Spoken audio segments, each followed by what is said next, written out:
അപ്പം നമസ്കാരം.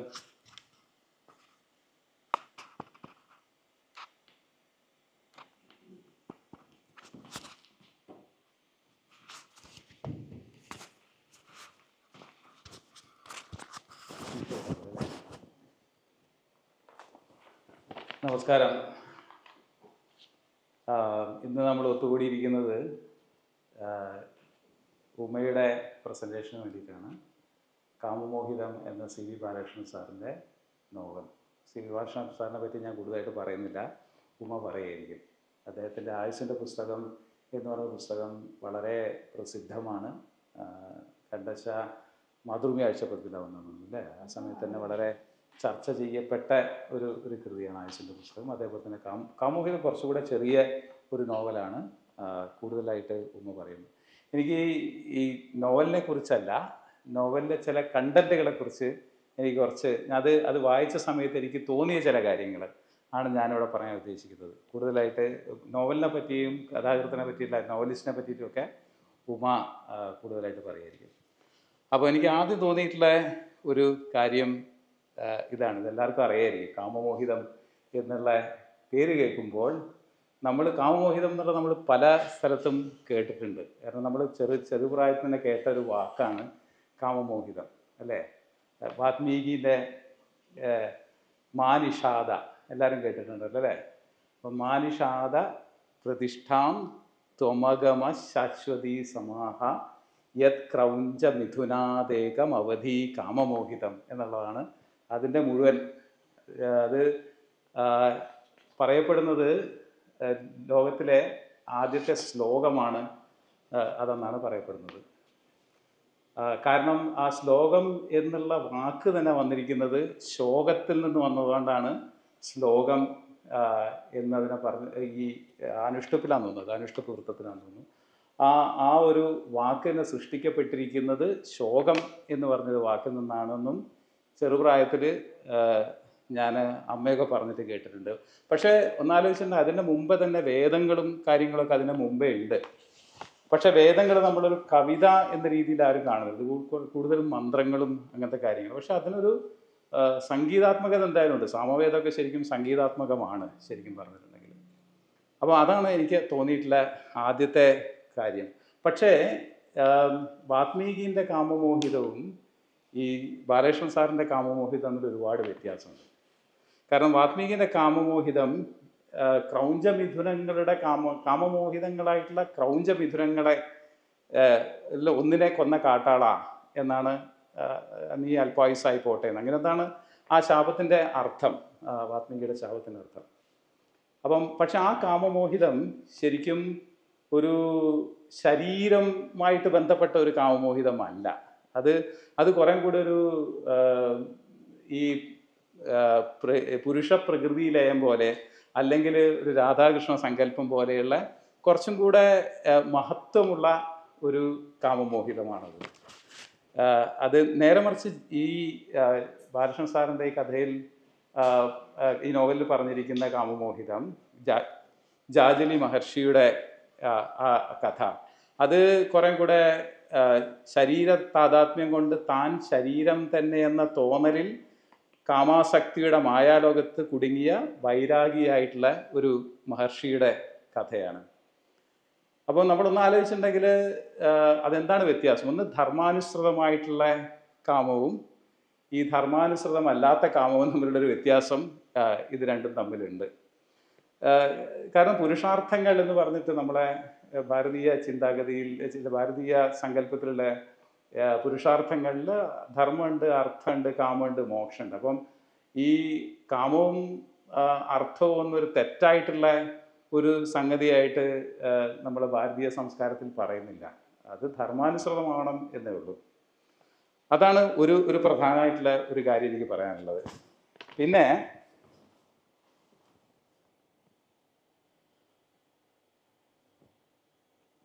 അടുത്ത വേറൊരു കാര്യം ഞാൻ ചിന്തിച്ചിട്ടുള്ള ഒരു കാര്യം, ഈ നോവലിൽ ഇത് പലർക്കും അറിയാമായിരിക്കും അല്ലേ.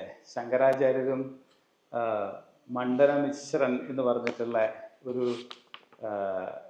ഒരു എന്താ പറയുക, അതൊരു സംവാദമാണ്, മണ്ഡലമിശ്രനായിട്ടുള്ള സംവാദമാണ്.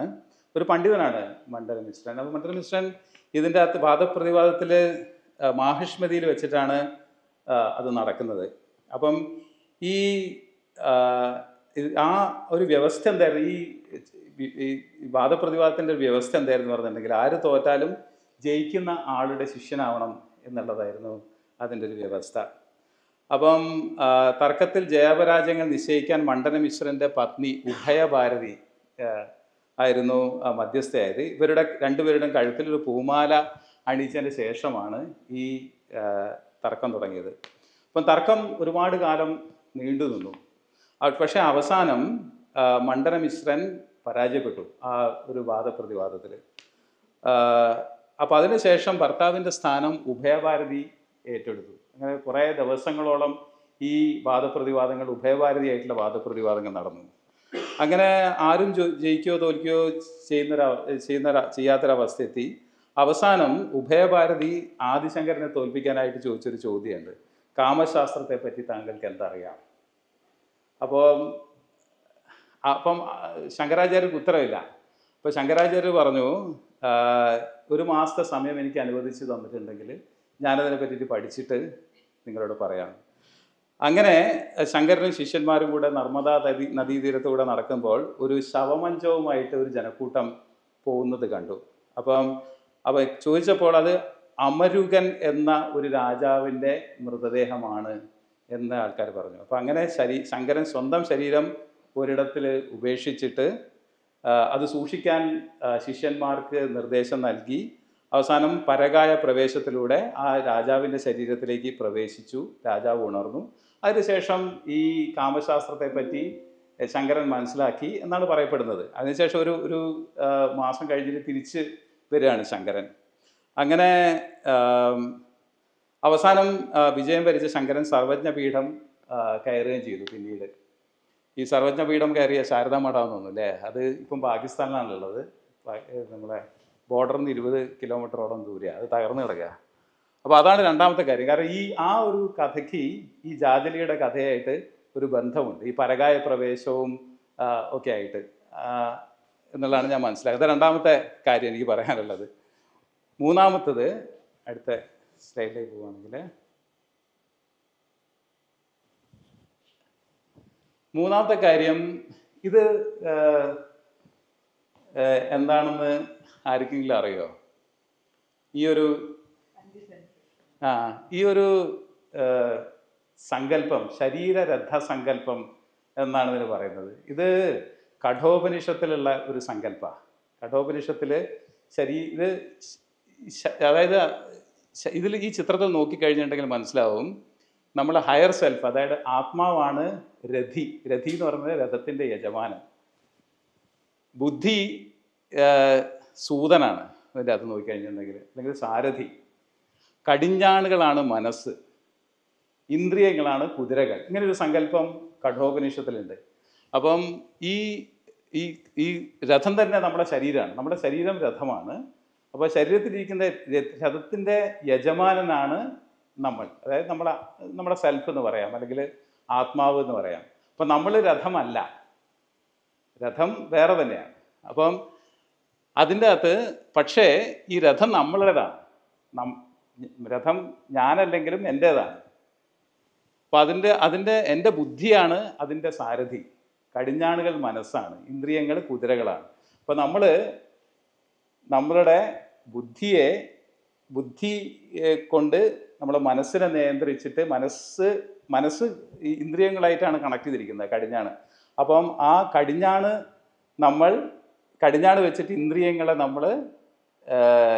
നമ്മളെ വശത്താക്കണം എന്നുള്ളതാണ് അതിൻ്റെ പൊതുവെയുള്ളൊരു ആ സങ്കല്പത്തിൻ്റെ അർത്ഥം. അപ്പം ഈ നോക്കിക്കഴിഞ്ഞിട്ടുണ്ടെങ്കിൽ നമ്മൾ പല സെൻസസും ഉണ്ടല്ലോ, അതിനൊക്കെ ആ കടിഞ്ഞാണ് കൊണ്ട് നമ്മളുടെ ഇന്ദ്രിയങ്ങളെ നിയന്ത്രിക്കണം. കടിഞ്ഞാണെന്ന് പറയുന്നത് നമ്മളെ മനസ്സും, ബുദ്ധി എന്ന് പറയുന്നത് അതിൻ്റെ സാരഥിയാണ്. അപ്പോൾ അതിന് ഉത്തരവാദിയായിട്ടിരിക്കുന്നത് നമ്മൾ തന്നെയാണ് ശരിക്കും പറഞ്ഞാൽ. ആ ഒരു സങ്കല്പവും കൂടെ എൻ്റെ ഒരു മനസ്സിൽ തോന്നിയൊരു കാര്യമാണ് അത് ഈ നോവല് വായിച്ച സമയത്ത്. ആണോ? ഓക്കെ. അടുത്തത്. അപ്പോൾ അതിൻ്റെ ഇതാണ് അതിൻ്റെ കഠോപനിഷത്തുള്ള ഒരു കാര്യം. ആത്മാനം രഥിനം വിധി ശരീരം രഥമേവതു ബുദ്ധിം തു സാരഥിം വിധി. ഈ ഒരു ഭാഗമാണ് അതിൻ്റെ മലയാളം ട്രാൻസ്ലേഷനാണ് ഒരാൾ ചെയ്തിട്ടുള്ള മലയാളം ട്രാൻസ്ലേഷൻ. നിങ്ങൾക്ക് വായിച്ചാൽ മനസ്സിലാവും. ദേഹമായിടും തേരതിൻ്റെ തേരാളിയാണ് ആത്മാവ് തന്നെയും മനസ്സതാം കടിഞ്ഞാണിനാലെ ആ തേർ തെളിച്ചിടും ബുദ്ധി സാരഥി അശ്വമായിടുന്ന ഇന്ദ്രിയങ്ങൾ തൻ മാർഗമാണതും വിഷയസൗഖ്യവും. കാരണം ഇന്ദ്രിയങ്ങൾ എപ്പോഴും വിഷയസൗഖ്യം അന്വേഷിച്ച് നടക്കുക. നമ്മളെ ചെവിയായാലും നമ്മളെ നാക്കായാലും നമ്മളെ ത്വക്കായാലും എന്തായാലും. അപ്പോൾ അതിനെ നിയന്ത്രിക്കുക എന്നുള്ളത് ഓരോ വ്യക്തിയുടെ അല്ലെങ്കിൽ നമ്മളുടെ ഒരു കടമ കൂടിയാണ് എന്നുള്ളതും കൂടെ ഇതിനകത്ത് നമുക്ക് മനസ്സിലാക്കും. ഇതും ഈ നോവലായിട്ടൊരു ബന്ധമുണ്ട്. പിന്നെ അവസാനത്തെ ഒരു ഭാഗം എനിക്ക് പറയാനുള്ളത്, നമ്മൾ ഈ ജാജലിയുടെ കഥ മഹാഭാരതത്തിൽ നിന്നുള്ള എന്നാണ് നമ്മൾ മനസ്സിലാക്കുന്നത്. പക്ഷെ മഹാഭാരതത്തിലെ ജാജലിയുടെ കഥ എങ്ങനെയല്ല. മഹാഭാരതത്തിലെ ശാന്തി പർവ്വത്തിലാണ് ഈ ജാജലിയുടെ കഥ വരുന്നത്. ഈ കഥയിൽ ശരിക്കും ഈ ജാജലി പരകായ പ്രവേശം ചെയ്യുന്നതായിട്ടൊന്നും ആ കഥയിലില്ല. ഈ കഥയിലുള്ളത് ഈ ജാജലി വലിയ മഹാനായ ഋഷിയാണെന്ന് സ്വയം വിചാരിക്കും. പക്ഷേ ഒരു അശരീരി ഉണ്ടാവും. നിങ്ങൾ അത്രയും യോഗ്യനായിട്ടുള്ള ആളല്ല, നിങ്ങളെക്കാളും യോഗ്യനായിട്ടുള്ള ഒരു വണിക്ക് കാശിയിലുണ്ട്. അദ്ദേഹത്തിനെ പോയി കാണാൻ വേണ്ടിയിട്ട് ആ അശരീരി പറയുന്ന ഒരു കഥയാണ് മഹാഭാരതത്തിലുള്ളത്. ഈ വണിക്കിൻ്റെ പേര് തുലാധാരൻ എന്നാണ്. അപ്പം അതാണ് ഇദ്ദേഹം മഹാഭാരതത്തിലെ കഥ എന്ന് പറയുന്നുണ്ടെങ്കിൽ കൂടി ശരിക്കും മഹാഭാരതത്തിലെ കഥ വളരെ വ്യത്യസ്തമായിട്ടുള്ളൊരു കഥയാണ്. അതിൻ്റെ ഒരു ട്രാൻസ്ലേഷനാണ്. അത് നമ്മളെ പ്രകാശം സാറിൻ്റെ ട്രാൻസ്ലേഷനാണ്. വിദ്വാൻ പ്രകാശത്തിൻ്റെ മഹാഭാരതം ട്രാൻസ്ലേഷൻ നമ്മൾ ലൈബ്രറിയിലുണ്ട്, ആർക്ക് വേണേൽ വായിക്കാം. ശാന്തി പർവ്വത്തിലാണ് ഈ കഥ വരുന്നത്. ഇത്രയാണ് എനിക്ക് പറയാനുള്ളത്. ഞാൻ ഉമ്മയ്ക്ക് മൈക്ക് കൊടുത്തിട്ട്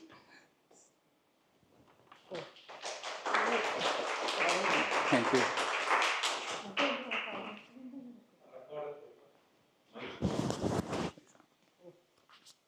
ശരി, ഇവിടെ വെച്ചാ പോരെ. എല്ലാവർക്കും നമസ്കാരം. വിജയേഷ്, ഞാൻ പ്രിപ്പയർ ചെയ്ത് വന്നത് വേറൊന്നായിരുന്നു. പക്ഷേ എന്തായാലും ഇപ്പോൾ VK പറഞ്ഞതിൻ്റെ കൂടെ നിന്ന് തന്നെ നോക്കാം. ഈ സ്ലൈഡ് ഉണ്ടല്ലോ, ഇത് VK പറഞ്ഞത്. ഒരു മിനിറ്റ്.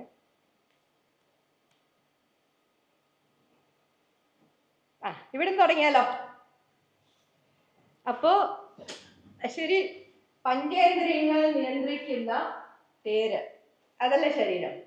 അതിൽ തേരിലിരിക്കുന്ന നമ്മളാണ് പാസഞ്ചർ, ആത്മാവ്. അപ്പോൾ ഈ ആത്മാവ് തേരിൽ നിന്നിറങ്ങി വേറെ കയറി കഴിഞ്ഞാൽ ആത്മാവിന് വ്യത്യാസമൊന്നും വരില്ലല്ലോ. ആത്മാവിൻ്റെ ചിന്തയും ചിന്താധാരകളും ശരീരവുമായിട്ട് ബന്ധപ്പെട്ടതാണോ? തോന്നുന്നുണ്ടോ? നമ്മൾ ഭാരതീയ ഫിലോസഫി സങ്കല്പത്തില് എന്താ പറഞ്ഞിരിക്കുന്നത് വെച്ചാൽ, ആത്മാവ് ശരീരത്തെ ഒരു വസ്ത്രം പോലെയാണ് കാണുന്നത്. ആത്മാവ് ശരീരത്തിൽ നിന്നും മാറി വേറെ വസ്ത്രം ധരിക്കും. അങ്ങനെ നമുക്ക് ആത്മാവിന് ഒരു അന്ത്യം ഒന്നും ഉണ്ടാവില്ല, വിനാശം ഉണ്ടാവില്ല. ഇതാണ് നമ്മുടെ ഭാരതീയ സങ്കല്പത്തിൽ പറഞ്ഞിരിക്കുന്നത്. അപ്പോൾ അത് തന്നെയാണ് ഇവിടെയും, അല്ലേ? ഇനി നമുക്ക് നമ്മുടെ കാമമോഹിതത്തിലേക്ക് വരാം. ഓക്കെ, അപ്പൊ ഇതിനുള്ള വേറൊരു വിധത്തിലുള്ള ഒരു ചിന്തയാണ് കാമമോഹിതത്തിൽ ശ്രീ CV പറഞ്ഞിരിക്കുന്നത്. നമുക്കിനി അതിലേക്ക് വരാം. ഒരു മിനിറ്റ്, ഞാനൊന്ന് മാറ്റാം.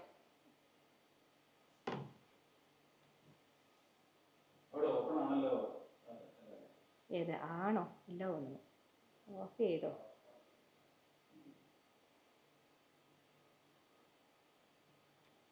ഇല്ല.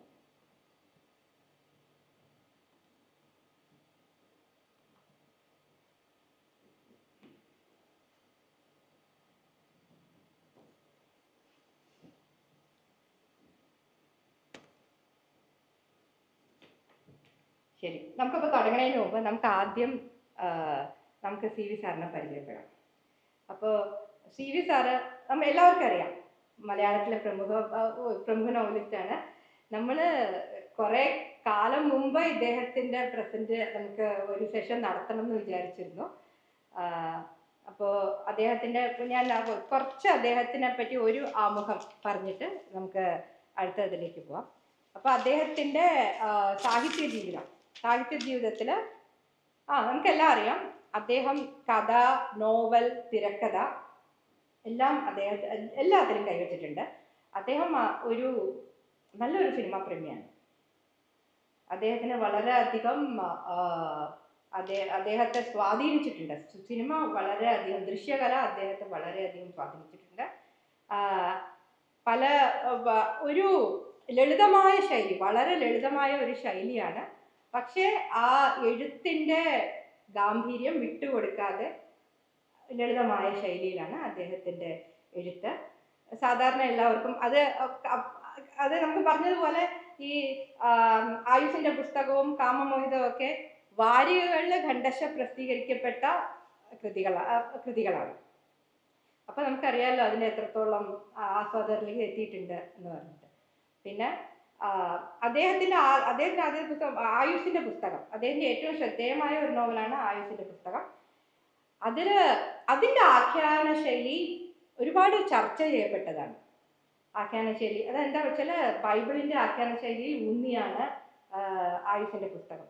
അതിനുശേഷം ആത്മാവിന് ശരിയെന്ന് തോന്നുന്ന കാര്യങ്ങൾ അദ്ദേഹത്തിന് കേരള സാഹിത്യ അക്കാദമി അവാർഡ് ലഭിച്ച പുസ്തകമാണ്.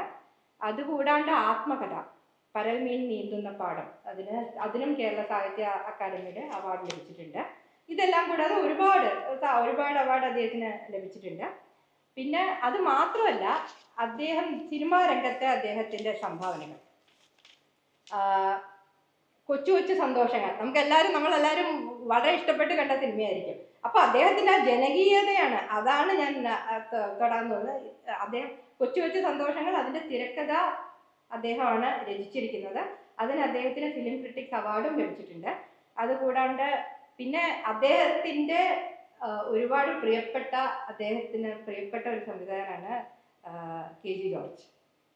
അപ്പോൾ അത് എന്താണെന്ന് വെച്ചാൽ KG ജോർജിൻ്റെ മറ്റൊരാൾ എന്ന ഒരു സിനിമയുടെ തിരക്കഥ അതും അദ്ദേഹം ചെയ്തതാണ്. കഥയും തിരക്കഥയും അദ്ദേഹത്തിൻ്റെതാണ്. പിന്നെ നമ്മൾ ഈ പറയുന്ന കാമമോഹിതം KG ജോർജ് 2002-2000 മറ്റോ ഇത് തുടങ്ങിയതാണ്. അദ്ദേഹം ഇത് ആദ്യം സിനിമയാക്കാൻ ഉള്ള ശ്രമം നടന്നിരുന്നു. അതിൽ മമ്മൂട്ടിയും മോഹൻലാലിനെയും വെച്ച് ചെയ്യണം എന്നായിരുന്നു വിചാരിച്ചത്. അത് നടന്നില്ല. 2014-15 പിന്നെയും ഇതിൻ്റെ ശ്രമം നടന്നു. മോഹൻലാൽ രണ്ട് റോളിൽ ചെയ്യാം എന്ന് പറഞ്ഞിട്ടുള്ള രീതിയിൽ 2015 പിന്നെ 2022 ഇപ്പോഴും നടക്കുന്നുണ്ട്. ഇപ്പോഴും പലർക്കും അത് ചെയ്യാൻ ഇതുണ്ട്. ഇപ്പോൾ അധികം വൈകാതെ ദൃശ്യത്തിൽ വരാം, ദൃശ്യരൂപത്തിൽ കാണാം എന്ന് വിചാരിക്കാം നമുക്ക്. അതുകൂടാണ്ട് ഇരട്ട കുട്ടികളുടെ അച്ഛൻ, ആ കഥ അദ്ദേഹത്തിൻ്റെതാണ്. ആ സിനിമയാണ്. അത് ചെറുകഥ നമ്മുടെ CV-യുടെ ചെറുകഥയില്ല, നോവല്ല സമാഹാരത്തിൽ അതുണ്ട്, ഇരട്ട കുട്ടികളുടെ അച്ഛൻ. പിന്നെ അതുകൂടാണ്ട് ഒരുപാട് സിനിമകൾക്ക് അദ്ദേഹം, കൊട്ടാരം വീട്ടിലെ അപ്പൂട്ടൻ, ഇതിനൊക്കെ അദ്ദേഹം തിരക്കഥ രചിച്ചതാണ്. അപ്പോൾ ജനകീയമായ പിന്നെ അതാണ് നമുക്ക് അദ്ദേഹത്തെ ചില കാഴ്ചപ്പാടുകൾ ഞാൻ ചിലത് അദ്ദേഹം പറഞ്ഞത്. അദ്ദേഹം കഥയെക്കുറിച്ച് എന്താ പറഞ്ഞിരിക്കുന്നത് വെച്ചാൽ, കഥയെഴുത്തുകാർ ഷെഹർസാദയുടെ മക്കളാണ്. ഷെഹർസാദ അറിയാമല്ലോ, അറേബ്യൻ നൈറ്റ്സ്, നമ്മുടെ അറേബ്യൻ നൈറ്റ്സിൽ. അപ്പോൾ അദ്ദേഹം പറഞ്ഞത് ഷെഹർസാദയുടെ മക്കളാണ് എന്നാണ് അദ്ദേഹം വിശ്വസിക്കുന്നത്. പിന്നെ മരണത്തെ മുഖാമുഖം കണ്ടുകൊണ്ടുള്ള എഴുത്താണ് കഥ. നമ്മൾ ഒരു കഥ പറഞ്ഞു കഴിഞ്ഞ് അടുത്ത കഥയിലേക്ക് പോകുമ്പോൾ നമ്മുടെ മരണം അത്രയും ഒരു നിമിഷം കൂടെ തള്ളി നിൽക്കുന്നു. എത്ര നല്ലൊരു കോൺസെപ്റ്റാണല്ലേ. അതാണ് അദ്ദേഹത്തിൻ്റെ കാഴ്ചപ്പാട്. അപ്പം ഇത് അദ്ദേഹത്തിൻ്റെ എല്ലാ സംസാരത്തിലും എല്ലാത്തിലും ഈ കാഴ്ചപ്പാട് ശരിക്കും പ്രതിഫലിക്കുന്നുണ്ട്. പിന്നെ അതുപോലെ ഇതെപ്പോഴും അദ്ദേഹം പല സ്ഥലത്തും അദ്ദേഹം പറഞ്ഞിരിക്കുന്നതാണ്, എഴുത്തുകാരാൽ ആകർഷിക്കപ്പെട്ട വായനക്കാരനാണ് എഴുത്തുകാരനെ ഉണ്ടാക്കുന്നത് വായനയാണ്. നമ്മളിവിടെ പലപ്പോഴും പറഞ്ഞിട്ടുണ്ട്, വായനയാണ് വായനയാണ് എഴുത്തിനെ ഉണ്ടാക്കുന്നത്, എഴുത്തിൻ്റെ അടിത്തറ തന്നെ വായനയാണ്. അതുപോലെ തന്നെ അദ്ദേഹം പല സ്ഥലത്തും പറഞ്ഞിട്ടുണ്ട്, സിനിമയുടെ സ്വാധീനം സാഹിത്യം പോലെ തന്നെ അത്രയ്ക്ക് അദ്ദേഹത്തെ സ്വാധീനിച്ചതാണ് സിനിമ എന്ന ദൃശ്യകലയും. അത് അദ്ദേഹത്തിൻ്റെ കൃതികളിൽ നമുക്ക് കാണാം. ആ ദൃശ്യമാധ്യമത്തിലൂടെ പോകുന്ന അതേ ഓരോ വർണ്ണനകളിലും ആ എഫക്റ്റ് നമുക്ക് കാണാൻ പറ്റും.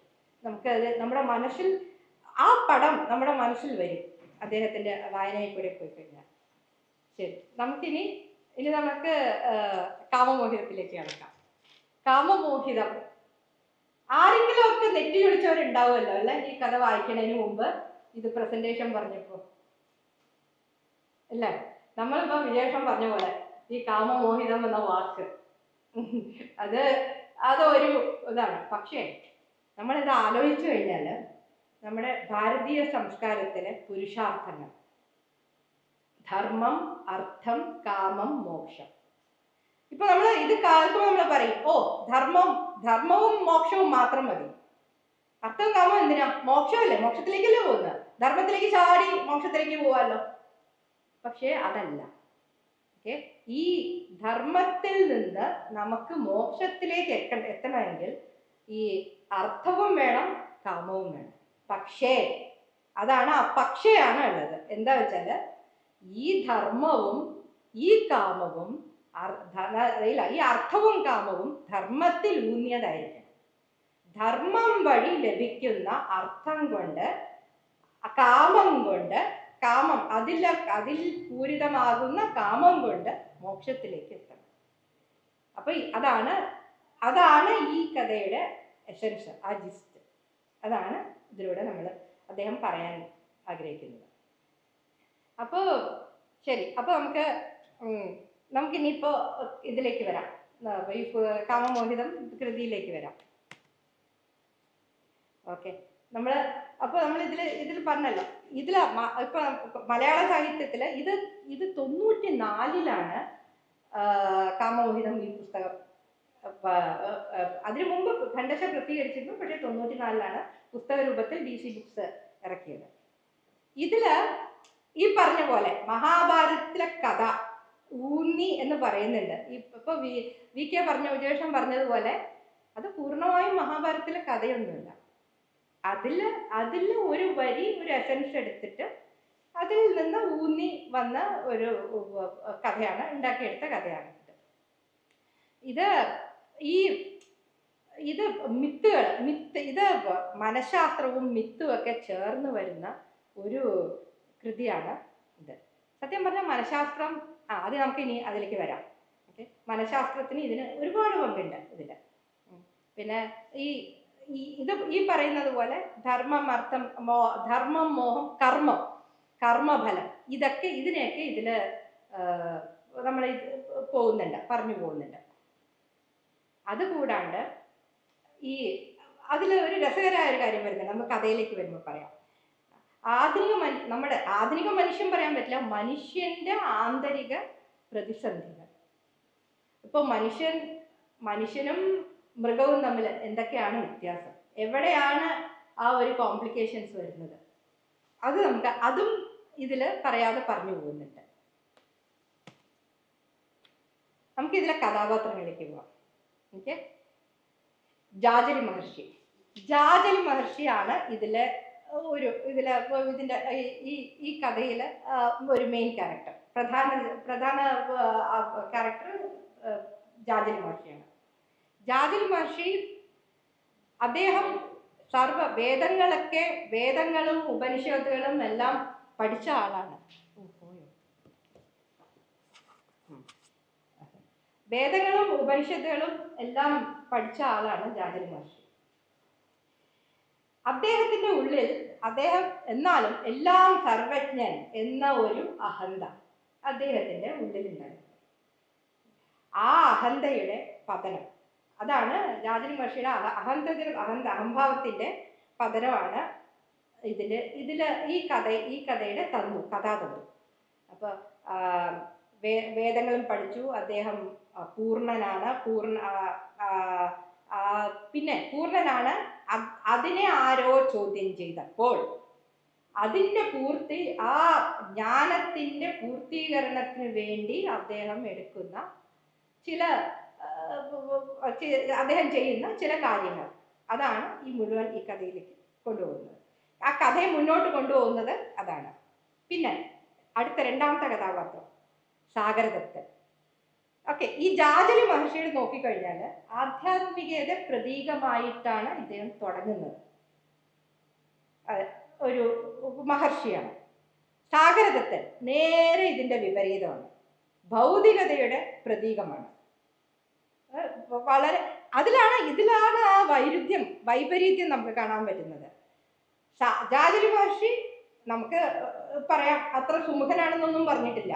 പക്ഷേ സാഗരദത്തൻ സുമുഖനായ ചെറുപ്പക്കാരൻ, ഇതാണ് പറഞ്ഞിരിക്കുന്നത്. സുമുഖനായ ചെറുപ്പക്കാരൻ, സമ്പന്നനാണ്, ഭൗതികയുടെ എല്ലാ ഇതും ഉള്ള ഒരു നാഗരികൻ, നഗരത്തിൽ വസിക്കുന്ന ഒരു വണികൻ. ഇദ്ദേഹമാണെങ്കിൽ തപോവനത്തിൽ വസിക്കുന്നത്. അവിടെയാണ് അതിൻ്റെ വൈരുദ്ധ്യം വരുന്നത്. പിന്നെ ഈ സാഗരദത്തൻ എന്താണെന്ന് വെച്ചാൽ കഥ മുന്നോട്ട് പോകുമ്പോൾ ഒരു വെസലാണ്, അത് നമുക്ക് പറയാം, ഒരു പാത്രമായിട്ടാണ് സാഗരദത്തൻ രൂപാന്തരപ്പെടുന്നത്.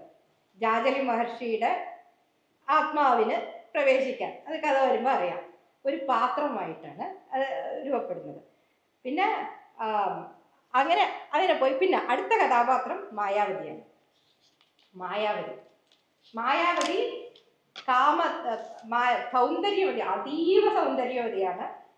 പക്ഷെ സൗന്ദര്യം മാത്രമല്ല, അവിടെയാണ് കാമമോഹിതം. ജാജലി മഹർഷിയെ മോഹിപ്പിക്കുന്ന കാമത്തിന്റെ മൂർത്തി രൂപമാണ് മായാവതി. അപ്പോൾ ആ വികാരത്തിന്റെ മൂർത്തി രൂപമാണ്. പിന്നെ കഥയുടെ പ്രധാന സംഘർഷങ്ങൾക്ക് എല്ലാം വരുന്നത് ഈ മായാവതിയിൽ ഊന്നിലാണ്. കഥാതിരിവൊക്കെ സംഭവിക്കുന്നത് മായാവതി ഈ ക്യാരക്ടറിന്റെ ഊന്നലിലാണ്. പിന്നെ വരുന്നത് ഉദയനനും നഗരത്തിന്റെ ഒരു പ്രതീകമാണ്. അതിൽ അസൂയ, മോഹഭംഗം, പ്രതികാരം, ഇതിൻ്റെയൊക്കെ ഒരു പ്രതീകമാണ് ഉദയനൻ. ശരി, ഇനി നമുക്ക് കഥയിലേക്ക് പോവാം. അപ്പം ഇത് തുടങ്ങുന്നത് അതാണ്. നമ്മൾ ഈ ജാജലി എന്നൊക്കെ പറയും, പക്ഷേ ഇതിന്റെ തുടക്കം വർദ്ധമാന നഗരത്തിലേക്ക് പോകുന്ന കുറച്ച് യാത്രക്കാർ കനകപുരി എന്ന ഒരു ഗ്രാമത്തിൽ എത്തുന്നു. നോക്കിക്കോളൂ, കനകപുരി എന്ന ഗ്രാമത്തിലാണ് എത്തുന്നത്. അപ്പൊ ഈ പോകുന്ന ഗ്രൂപ്പിന്റെ ലീഡർ, നേതാവ് മാല്യവാൻ എന്ന് പറഞ്ഞൊരാണ്. അപ്പൊ അവരവിടെ ഒരു സത്രത്തിൽ തങ്ങിയിട്ട് അവിടെ രാത്രിയപ്പോ അവരെന്ത് ചെയ്യുന്ന വെച്ചാൽ അവിടുത്തെ പരിവ്രാജകനോട് ഒരു കഥ പറയാൻ, ഒരു നല്ല കഥ പറയാൻ, ധർമ്മത്തിലൂന്നിയ ഒരു കഥ പറയാൻ ആവശ്യപ്പെടുന്നു. അങ്ങനെ ആ പരിവ്രാജകൻ പറയുന്ന കഥയാണ് നമ്മുടെ കാമമോഹിതം, ജാജലി മഹർഷിയുടെ കഥ. അപ്പോൾ ഇത് കേട്ട് വെച്ചോളണേ. ഇത് എന്ന് വെച്ചാൽ ഇത് നമുക്ക് അവസാനം ഇതിൻ്റെ ഒരു റെഫറൻസ് വരും. ഓക്കെ, അപ്പോൾ ഇങ്ങനെ പറഞ്ഞു തുടങ്ങുന്നു. അപ്പോൾ അദ്ദേഹം പറഞ്ഞ പണ്ട് വേദസ്മൃതി നദീതീരത്ത് ജാജലി എന്ന ഒരു മഹാഋഷി അദ്ദേഹത്തിൻ്റെ ശിഷ്യഗണങ്ങളുടെ കൂടെ വസിച്ചിരുന്നു. അപ്പോൾ അദ്ദേഹം സകല ഉപനിഷത്തും വേദങ്ങളും എല്ലാം അറിഞ്ഞ ഒരാളായിരുന്നു. എന്നിട്ട് അദ്ദേഹം ഒരു ദിവസം പ്രഭാത കർമ്മങ്ങൾക്കായി വേദസ്മൃതി അവിടെ പോയി കുളിക്കലൊക്കെ കഴിഞ്ഞ് തിരിച്ചു വരുമ്പോൾ, ഇദ്ദേഹം മഹാപണ്ഡിതനാണല്ലോ, അപ്പൊ ഇദ്ദേഹത്തിന് മൃഗങ്ങളുടെയും പക്ഷികളുടെയും എല്ലാം ഭാഷയുണ്ട്. അപ്പൊ രണ്ട് പറവകൾ അവിടെ ഇരുന്ന് സംസാരിക്കുന്നത് കേട്ടു. ഈ പറവകൾ ഇതിന്റെ മുമ്പത്തെ ജന്മത്തിൽ ഒരു ബ്രാഹ്മണനും ഒരു മഹർഷിയായിരുന്നു. അവര് സംസാരിക്കുന്നത് കേട്ടു.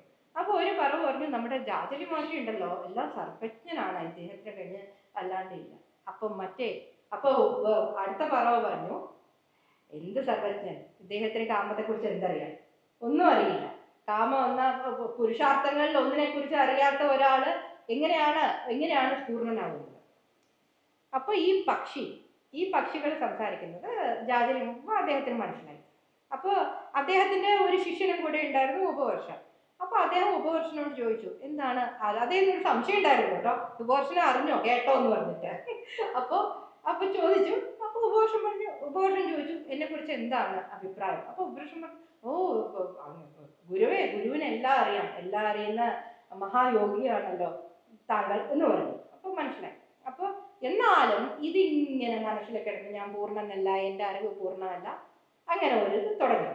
അതെന്താ, ആ ഒരു അഹന്തയുടെ ഈഗോ, ആ ഈഗോ ഒന്ന് തട്ടി ഈ പക്ഷികൾ പറഞ്ഞത്.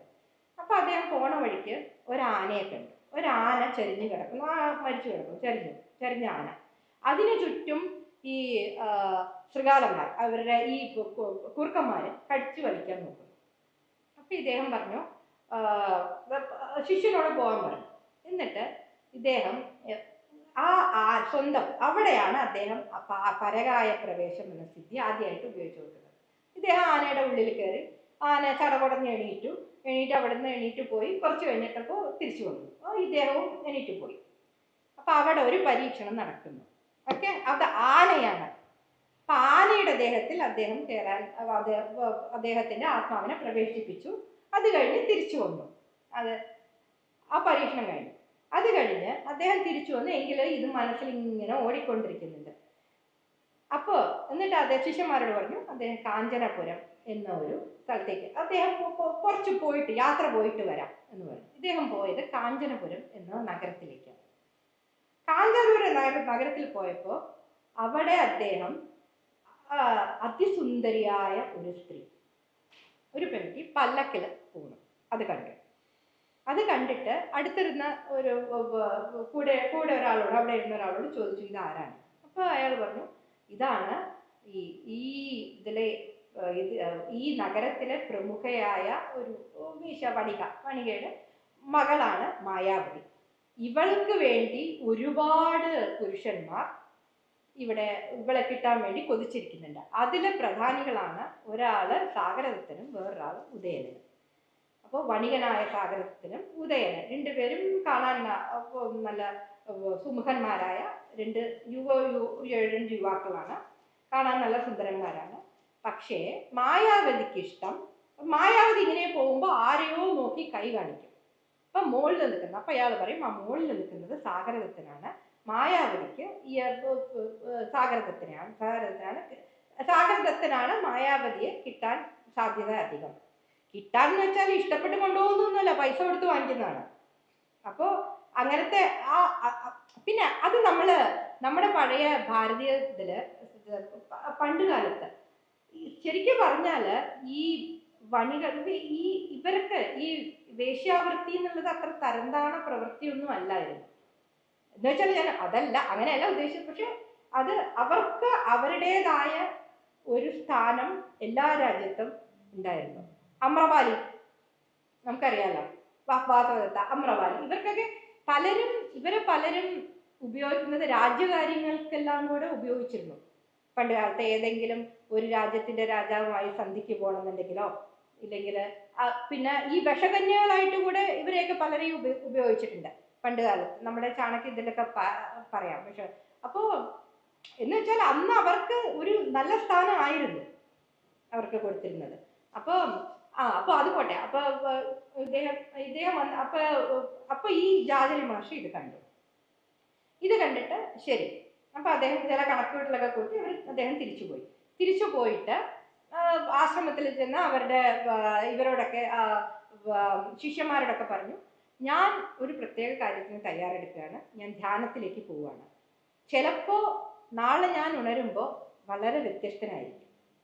നിങ്ങൾ അതിൽ ഒന്നും ചെയ്യണ്ട, പറഞ്ഞു മനസ്സിലാക്കിയാൽ മതി, ഒന്നും അതിൽ ഭയപ്പെടണ്ട. ഞാൻ ചിലപ്പോൾ ഇത് കഴിഞ്ഞ് ഉണരുമ്പോൾ തീരെ വ്യത്യസ്തനായി, ഞാനല്ലാത്ത പോലെ ഞാൻ പെരുമാറും. അപ്പൊ ശരി എന്ന് പറഞ്ഞു. എന്നിട്ട് അദ്ദേഹം ധ്യാനത്തിലേക്ക് പോയിട്ട് അപ്പോ ഇവിടെ എന്താ നടക്കുന്നത്? ഇവിടെ സാഗരദത്തൻ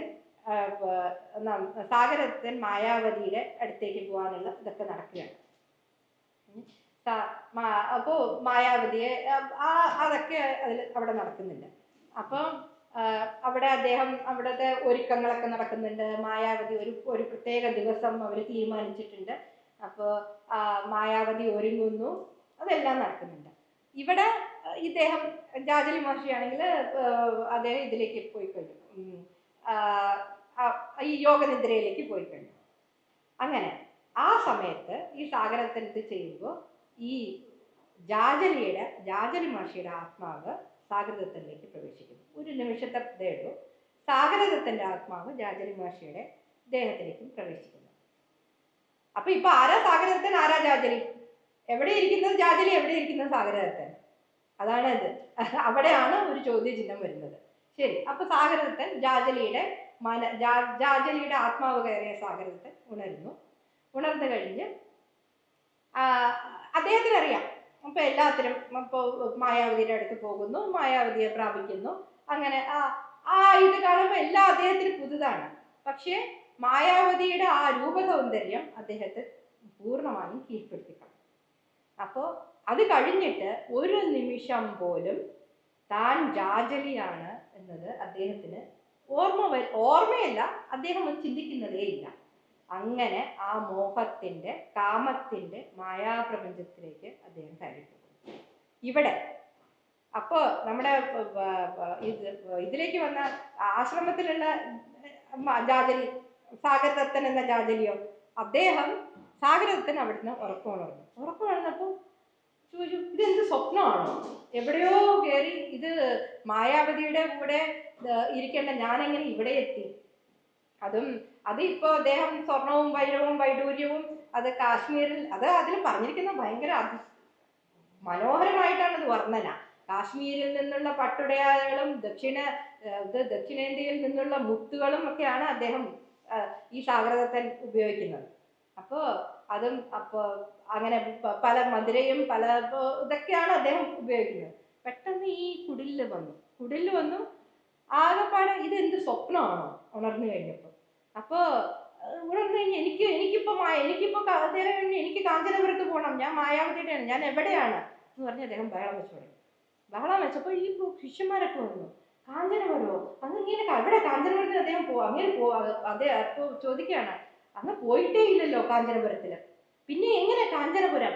ഇത് പറഞ്ഞത് ശരിയാണ്, അന്ന് ഗുരു പറഞ്ഞത് ശരിയാണ്. അദ്ദേഹം ഉണരുമ്പോൾ വേറെ എന്തെങ്കിലുമൊക്കെ പറയും, പിച്ചും പേരൊക്കെ പറയും, അപ്പോൾ അത് സമാധാനിപ്പിക്കണം. അപ്പൊ ഇവര് പറഞ്ഞു ഇത്.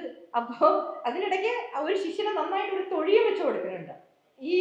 അതും നടക്കുന്നുണ്ട്, അറിയില്ലല്ലോ. ഈ നമ്മുടെ സാഗരദത്തന്റെ സ്വഭാവമല്ലേ ഉള്ളത്.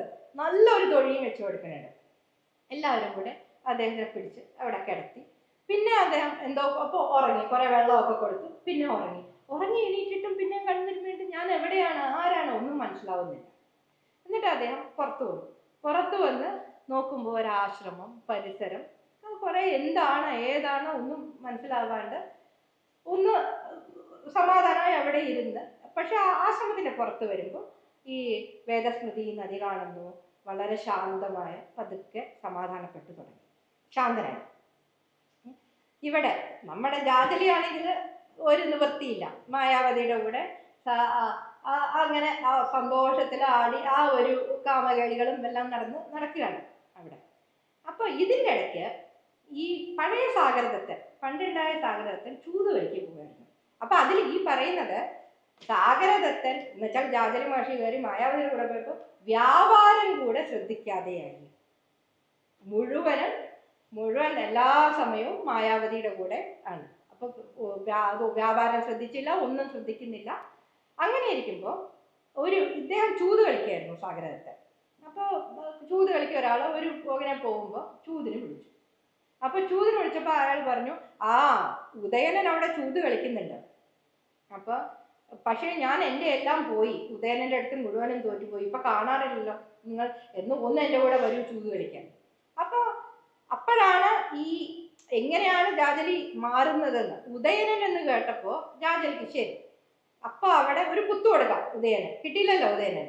അപ്പൊ എങ്ങനെയാണ് ജാജലി മാറുന്നത്? പതുക്കെ ജാജലിയുടെ സ്വഭാവം എങ്ങനെയാണ്, മഹർഷിയുടെ സ്വഭാവം എങ്ങനെ മാറി വരുന്നു എന്നാണ്. അപ്പൊ അങ്ങനെ പോയി. എന്നിട്ട് ശരി, അപ്പൊ ആ ചൂതാടുന്ന കേന്ദ്രത്തിൽ അവിടെ പോയപ്പോൾ ഉദയന് കുറച്ചുകൂടെ എന്നെ കളിയാക്കാൻ വന്നതാണല്ലേ എന്ന ഒരു ഇത്.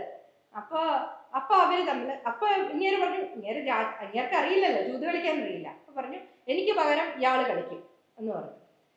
അങ്ങനെ കളിച്ച് ഉദയനാണെങ്കിൽ ആ ഒരു ഉദയനന്റെ പ്രതികാരവും ദേഷ്യവും എല്ലാം കൂടെ ഉദയനൻ കളി തോറ്റു. കളി കേട്ടപ്പോൾ എല്ലാവരും ചുറ്റുമിരിക്കുന്നവരൊക്കെ എല്ലാവരും മായാവതിയും തോറ്റു, ഉദയനൻ കളിയും തോറ്റു എന്ന് പറഞ്ഞ് അതെല്ലാം കൂടെ അസൂയയുടെ അങ്ങേയറ്റം എത്തി. അപ്പോൾ അവിടുന്ന് ഉദയനൻ അവിടുന്ന് പോയി. എന്നാൽ അങ്ങനെ വിട്ടാലോ, അങ്ങനെ വിടാൻ പാടില്ല, അടുത്തത് എന്താ ചെയ്യേണ്ടത്? ഉദയനൻ എന്ത് ചെയ്തു വെച്ചാൽ അവിടെ ഈ മരുന്ന്, പച്ചമരുന്നുകളൊക്കെ കൊടുക്കുന്ന ഒരാളുണ്ട്, അദ്ദേഹത്തിന്റെ കയ്യിൽ ഒരു മരുന്ന് വാങ്ങി, വിഷമുള്ള മരുന്ന് വാങ്ങി. അതെടുത്ത് അവിടെ ഈ മായാവതിയുടെ കൂടെയുള്ള അവിടുത്തെ ഒരു ദാസിയെ പിടിച്ച് ആ ദാസിയുടെ കയ്യിൽ മരുന്ന് കൊടുത്തിട്ട് എന്താണ് ഉദ്ദേശം പറഞ്ഞത് എന്താ വെച്ചാൽ ഈ സാഗരദത്തനെ ഇല്ലാതെയാക്കണം എന്ന് പറഞ്ഞു. അപ്പോൾ ഈ ദാസി പോയി. അപ്പോൾ ആ രാത്രി ഇവരെ സാഗരദത്തനും മായാവതിയും കൂടെ പുറത്ത് ഉല്ലസിച്ചു കൊണ്ടിരിക്കുമ്പോൾ മൈരയെന്ന് പറഞ്ഞു, എന്ന് വെച്ചാൽ ഒരു മധുപാനീയം തന്നെയാണ് അത്. അപ്പൊ ഇവരെന്ത് ചെയ്തു വെച്ചാൽ ഈ ഒരു ഇതെടുത്ത് ആ മൈരയത്തിൽ ഇട്ടു. അപ്പൊ എന്താണ് ഇതൊക്കെ കഴിഞ്ഞ് വരുമ്പോൾ സാഗരദത്തൻ ഇത് കുടിക്കുന്നതാണ് ഉദ്ദേശിച്ചത്. പക്ഷേ ചക്കിന് വെച്ചത് കൊക്കിന് കൊണ്ടു, അത് തന്നെ സംഭവം. അപ്പോൾ ഇത് വന്നപ്പോൾ ഈ സാഗരദത്തൻ എന്ത് ചെയ്തു വെച്ചാൽ ഈ മൈരയെ എടുത്തിട്ട് ഇത് നമ്മുടെ മായാവതിയുടെ കയ്യിൽ കൊടുത്തു, മായാവതിക്ക് കൊടുത്തു. മായാവതി അത് കുടിച്ചു. മായാവതി അവർ രണ്ടുപേരും കിടന്നുറങ്ങി. അടുത്ത ദിവസം എഴുന്നേറ്റത് സാഗരദത്തൻ മാത്രമായിരുന്നു, മായാവതി എഴുന്നേറ്റില്ല. അപ്പോൾ മായാവതിയെ എണീപ്പിച്ചു നോക്കി അപ്പോൾ ഈ മഹർഷി ഒന്നിലും ഒരു വികാരങ്ങളില്ലാതെ എല്ലാ മോഹങ്ങളെ എല്ലാത്തെയും കീഴടക്കിയ ഭൗതികമായി യാതൊരു ബന്ധവുമില്ലാത്ത ഈ മഹർഷി മായാവതി മരിച്ചപ്പോൾ ഒരുപാട് തകർന്നു പോയി, ഒരുപാട് സങ്കടപ്പെട്ടു. എന്നിട്ട് ആ കുപ്പി മയത്തിന്റെ പാത്രം എടുത്തു നോക്കിയപ്പോൾ അതിൻ്റെ അടിയിൽ എന്തോ ഉണ്ട്. അപ്പൊ ദാസിയെ വിളിച്ചു. ദാസി പേടിച്ചു, പറഞ്ഞു. എന്നിട്ടും തീർന്നില്ല. ഇത് ആരാണെന്ന് ആലോചിക്കണം. ഇത് ആത്മാവ് മഹർഷിയുടെയാണ്. വന്ന് പതുക്കെ എങ്ങനെയാണ് അത് ആ ആത്മാവിന്റെ ആ ചേഞ്ചസ്, ആ ഒരു രൂപാന്തരം സംഭവിക്കുന്നത്, ആത്മാവ് എങ്ങനെയൊക്കെ മാറുന്നു. ഉടനെ പോയി ഉദയനന്റെ അടുത്ത് പോയി. അവിടെ ഉദയനെ പോയി അവിടെ അടിയും പിടിയും വലിയൊക്കെ ആയി. ഉദയന്റെ ഒരു കഠാര ഉണ്ടായിരുന്നു.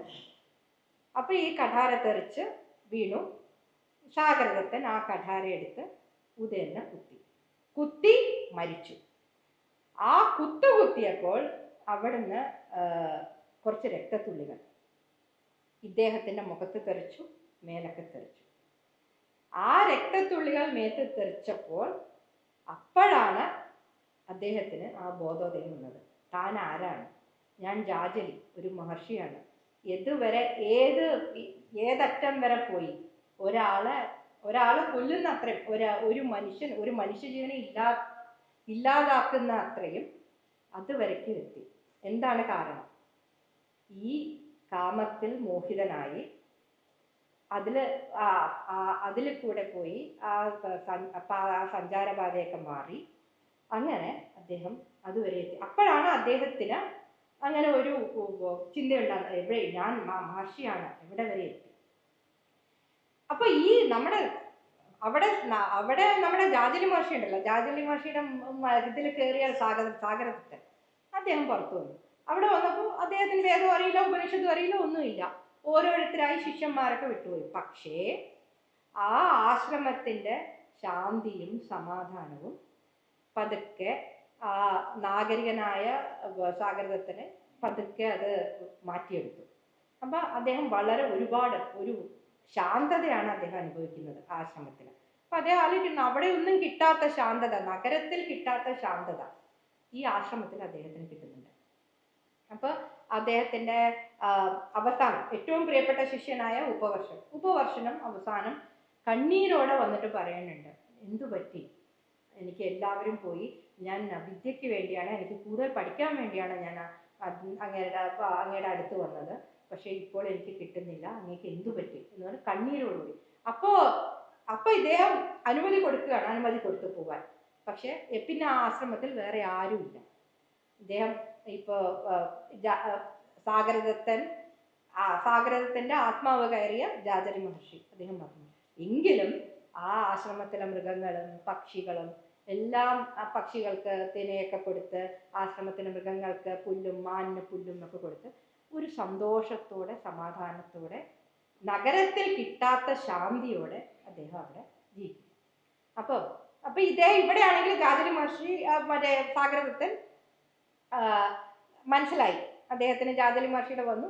അദ്ദേഹം തിരിച്ച് ആശ്രമത്തിലേക്ക് പോയിട്ട് അദ്ദേഹം പറയാണ്. അപ്പോൾ അതിനു മുമ്പ് ഈ പരകായം നോക്കി, പ്രവേശം നോക്കി പറ്റിയില്ല. പിന്നെയും അദ്ദേഹം അവിടെ പോയി എന്നിട്ട് പറയുന്നു. അപ്പോൾ സാഗരദത്തനെ വിളിക്കുന്നു. സാഗരദത്തൻ വരുമ്പോൾ ആ പഴയ ശരീരം മുമ്പിൽ നിൽക്കുന്നു. സാഗരദത്തിന്റെ പഴയ ശരീരം മുമ്പിൽ നിൽക്കുന്നു. അത് സാഗരദത്തിനൊന്നും മനസ്സിലായില്ല. അപ്പൊ ജാജരി ഈ കഥകളൊക്കെ പറഞ്ഞു അദ്ദേഹത്തോട്. എന്നിട്ട് പറഞ്ഞു, എനിക്ക് എൻ്റെ സ്വന്തം ശരീരം വേണം എന്ന് പറഞ്ഞു. അപ്പോൾ സാഗരദത്തൻ ഒന്ന് ആലോചിക്കുകയാണ്. ഇവിടെ വന്ന് പെട്ടെന്ന് ഈ ഒരു പുതിയ ഇതിൽ വന്നപ്പോൾ കണ്ടപ്പോൾ തനിക്ക് എത്രത്തോളം അതൊരു മനക്ലേശം ഉണ്ടാക്കി പുതിയ സ്ഥലത്ത് നിന്ന്. അതൊക്കെ ആലോചിച്ചു. എന്നിട്ട് പറഞ്ഞു, സാരമില്ല, ശരി. അവിടെയാണ് നമ്മൾ ഭൗതികമായി മുഴുവൻ ഭൗതികയിൽ നിൽക്കുന്ന സാഗരദത്തൻ. അദ്ദേഹം പറയാണ്, സാരമില്ല, അങ്ങ് എൻ്റെ ശരീരം എടുത്തോളൂ. ഈ കൊല ചെയ്തു വന്നിട്ട് പുറകിൽ സൈനികരുണ്ട്, ഇദ്ദേഹത്തിന് പുറകിൽ സൈനികരുണ്ട് പിടിക്കാൻ. അപ്പോഴാണ് ഇദ്ദേഹം പറയുന്നത്, സാഗരദത്തൻ പറയുന്നത്, സാരമില്ല, അങ്ങ് എൻ്റെ ശരീരം എടുത്തോളൂ. പക്ഷെ എനിക്കറിയില്ല, ഈ കൂടുവിട്ട് ഈ ഇത് മാറലൊന്നും എനിക്കറിയില്ല. അപ്പോൾ പരകായ പ്രവേശമൊന്നും എനിക്കറിയില്ല. പക്ഷെ താങ്കൾക്കറിയും, താങ്കൾ ചെയ്തോളൂ എന്ന് പറയും. അപ്പോ ജാജരി ഇത് പരകായ പ്രവേശം ചെയ്തു നോക്കും. എന്ത് ചെയ്താലും അദ്ദേഹത്തിന് ആത്മാവ് ശരീരം മാറാൻ വയ്യാണ്ടായി. അപ്പോൾ അദ്ദേഹത്തിന് മനസ്സിലായി തൻ്റെ യോഗസിദ്ധികളൊക്കെ നഷ്ടപ്പെട്ടു, ഈ ശരീരത്തിൽ കയറി നിൽക്കുന്നത് കാരണം ഇതിൻ്റെ യോഗശക്തികളൊക്കെ നഷ്ടപ്പെട്ടു. അപ്പം അദ്ദേഹം പറയുന്നു, ഞാൻ താങ്കൾ ഇവിടെ തന്നെ ഇരുന്നോളൂ, ഞാൻ പോവാണ് എന്ന് പറഞ്ഞിട്ട് അവിടെ നിന്ന് ഓടി രക്ഷപ്പെട്ടു. ഇത് ജാജലിയുടെ ആയി. ഇതൊക്കെ ഇനിയാണ് ഇതൊക്കെ കേട്ടുകൊണ്ടിരുന്ന ആ കാഴ്ചക്കാര്, ശ്രോതാക്കളിൽ ഒരാൾ, ഓക്കെ, അദ്ദേഹത്തിന്റെ പേര് ചിത്രസേന എഴുതി വെച്ചിട്ടുണ്ട്, ചിത്രസേന. അതെ, ശ്രോതാക്കളിൽ ഒരാൾ പെട്ടെന്ന് ചാടി എഴുന്നേൽക്കുന്നു. എവിടെയാ സംഭവം? ഈ സ്ഥലം, ഈ കഥ പറയൽ നടക്കുന്നത് കനകപുരി, നമ്മുടെ കഥ നടക്കുന്നത് കാഞ്ചനപുരം അല്ലേ? അപ്പോൾ ഈ ശ്രോതാക്കളൊരു പെട്ടെന്ന് ചാടി എഴുന്നേറ്റ് അദ്ദേഹത്തോട് പറയുന്നു, എൻ്റെ ശപിക്കപ്പെട്ട ശരീരം എന്ന് പറഞ്ഞിട്ട് അവിടുന്ന് ഓടിപ്പോകും. അപ്പൊ എന്താണ് ഈ ചിത്രസേനന് ആ ഒരു പഴയ അതിന് മുമ്പത്തെ ജന്മം ഓർമ്മ വന്നു. അപ്പോൾ ആ ഇതിൽ നിന്ന് അദ്ദേഹം ഇപ്പോഴും വിട്ടുപോയിട്ടില്ല, അത് ഓർമ്മ വന്നു. അദ്ദേഹം അവിടുന്ന് ഓടിപ്പോകുന്നു. ഇതാണ് കഥ. അപ്പൊ എന്താണ് ഇതിൽ പറഞ്ഞിരിക്കുന്നത്? അപ്പൊ എങ്ങനെയുണ്ട് കഥ?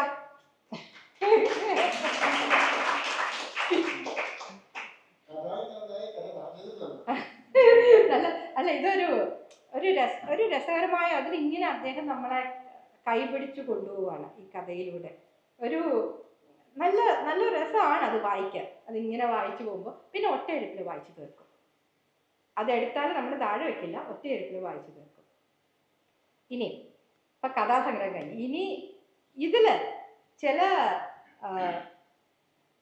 കുറേ പ്രതീകങ്ങൾ, എനിക്ക് തോന്നിയ കുറേ പ്രതീകങ്ങളുണ്ട് ഇതില്. ഒന്ന്, ആദ്യം നമ്മൾ കഥ തുടങ്ങുന്നത് തന്നെ വേദസ്മൃതി നദി, ആ നദിയുടെ ഒഴുക്ക്, അവിടെ ആ തീരത്തുള്ള പക്ഷികൾ. ഈ വേദസ്മൃതി നദി എന്ന് വെച്ചാൽ ഇത് കാലത്തിന്റെ ഒഴുക്കാണ്. അതിന്റെ കരയിൽ, ഇതിലൊന്നും പെടാണ്ട് കരയിലിരുന്നാണ് ഇദ്ദേഹം ജാജരി മഹർഷി തപസ് ചെയ്യുന്നത്. നദിയിലേക്ക് ഇറങ്ങുന്നത് വരെ അദ്ദേഹത്തിന് പ്രശ്നമില്ല. പിന്നെ ഈ പക്ഷികളാണ് ഇദ്ദേഹത്തോട് പറയുന്നത്, ഇദ്ദേഹത്തിന് കാമകലയെ പറ്റി എന്തറിയാം.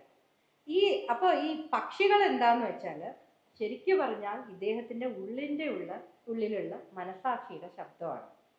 അതാണ് ആ മനസാക്ഷി. അദ്ദേഹത്തിന് എന്തോ അപൂർണതയുണ്ട്, പൂർണ്ണതയ്ക്കുള്ള വ്യഗ്രത. എങ്ങനെയും അറിവിൻ്റെ പൂർണ്ണത സാധിക്കണം എന്നുള്ള വ്യഗ്രത. അതാണ് ഈ പക്ഷികൾ. പിന്നെ വേദസ്മൃതി നദി ആ കാലത്തിൻ്റെയും ആ അത് ആ ഒരു പ്രവാഹമാണ്, കാലത്തിൻ്റെ ഇങ്ങനെ പ്രവാഹമാണ് അതിൽ. അപ്പോൾ ഇങ്ങനെയാണ് ഈ ഒരു ഈ രണ്ട് പ്രതീകങ്ങളിലൂടെയാണ് ഇത് കഥ തുടങ്ങുന്നത് തന്നെ. അത് മാത്രമല്ല, നമ്മൾ ജാജലി മഹർഷി എല്ലാം പഠിച്ച ആളാണ്. പക്ഷേ നമുക്ക് ഈ പഠിക്കുന്ന അറിവിലൂടെ പഠിക്കുന്ന പാഠങ്ങളിലൂടെ മാത്രമല്ല അറിവ് ലഭിക്കുന്നത്. അറിവ് എന്നാൽ അനുഭവങ്ങളാണ്. അതാണ് ജാജലി മഹർഷിക്ക് ഇല്ലാതെ പോയത്. അദ്ദേഹം ആ അനുഭവങ്ങളിലൂടെ ലഭിക്കുന്നതിനെ ഒരു കുറുക്കു വഴിയിലൂടെ ലഭിക്കാൻ അദ്ദേഹം കിട്ടാൻ വേണ്ടി ഉള്ള ഇത് നോക്കി, ആ വഴി നോക്കി. അപ്പോൾ അതാണ് എനിക്ക് അതാണ് തോന്നിയത്. ആ കാലത്തിൻ്റെ പ്രവാഹവും ഇത് പക്ഷികൾ. പിന്നെ അടുത്തത്, അദ്ദേഹം ആദ്യമായിട്ട് പരകായ പ്രവേശം നടത്തുന്നത് ആനയിലാണ്. ആന എല്ലാ മൃഗങ്ങളിലും വെച്ച് എന്തുകൊണ്ട് ആന കരുത്തിന്റെ പ്രതീകമാണ് അല്ലെ? അപ്പോൾ അത്രയും വലിയ കരുത്തനായ ഒരു ആനയെ അദ്ദേഹത്തിന് അത് തൻ്റെ തൻ്റെ ആ കൺട്രോളിൽ നിർത്താൻ പറ്റുന്നു. അപ്പോൾ പിന്നെ മനുഷ്യ ശരീരം ആയാൽ എന്താണ്? ഇതാണ്, അങ്ങനെ ആയിരിക്കാം അദ്ദേഹം ചിന്തിച്ചത്. ആനയിൽ ആദ്യം പരീക്ഷിച്ചു നോക്കി, പുറത്തു വന്നു, ഒരു പ്രശ്നവുമില്ല. പക്ഷേ തൻ്റെ ആ ആനയുടെ ഊർജമല്ല മനുഷ്യ മനസ്സിന്റെ സങ്കീർണത. അത് അദ്ദേഹത്തിന് അവിടെ അത് അദ്ദേഹം മനസ്സിലാക്കാതെ പോയി. അപ്പൊ ആത്മീയ തലത്തിലേക്ക് നോക്കുമ്പോൾ മനുഷ്യന്റെ ആഗ്രഹങ്ങൾ മനുഷ്യന്റെ മറ്റേ ആനയുടെ ആഗ്രഹങ്ങളൊക്കെ മനുഷ്യന്റെ ആഗ്രഹങ്ങളിൽ എത്രയോ ലളിതമാണ്. അതാണ് ആനയുടെ ഒരു പ്രതീകം. പിന്നെ പറയുന്നത് കാഞ്ചനപുരം. വേറെ എന്ത് പേരും വേണമെങ്കിലും നഗരത്തിനാവാമായിരുന്നു. എന്തുകൊണ്ട് കാഞ്ചനപുരം? കാഞ്ചനം, അത് ഭൗതിക സുഖത്തിന്റെ എല്ലാം നിറഞ്ഞു നിൽക്കുന്ന ഒരു നഗരമാണ് കാഞ്ചനപുരം. ഇപ്പോൾ ഇദ്ദേഹത്തിന്റെ ആശ്രമവും കാഞ്ചനപുരവും, അവിടെ ആ വൈരുദ്ധ്യങ്ങളാണ് രണ്ടും. മറ്റേത് ഒന്ന് ശാന്തത, മറ്റേത് ഭൗതികത്തിന്റെ എല്ലാ ബഹളങ്ങളും എല്ലാ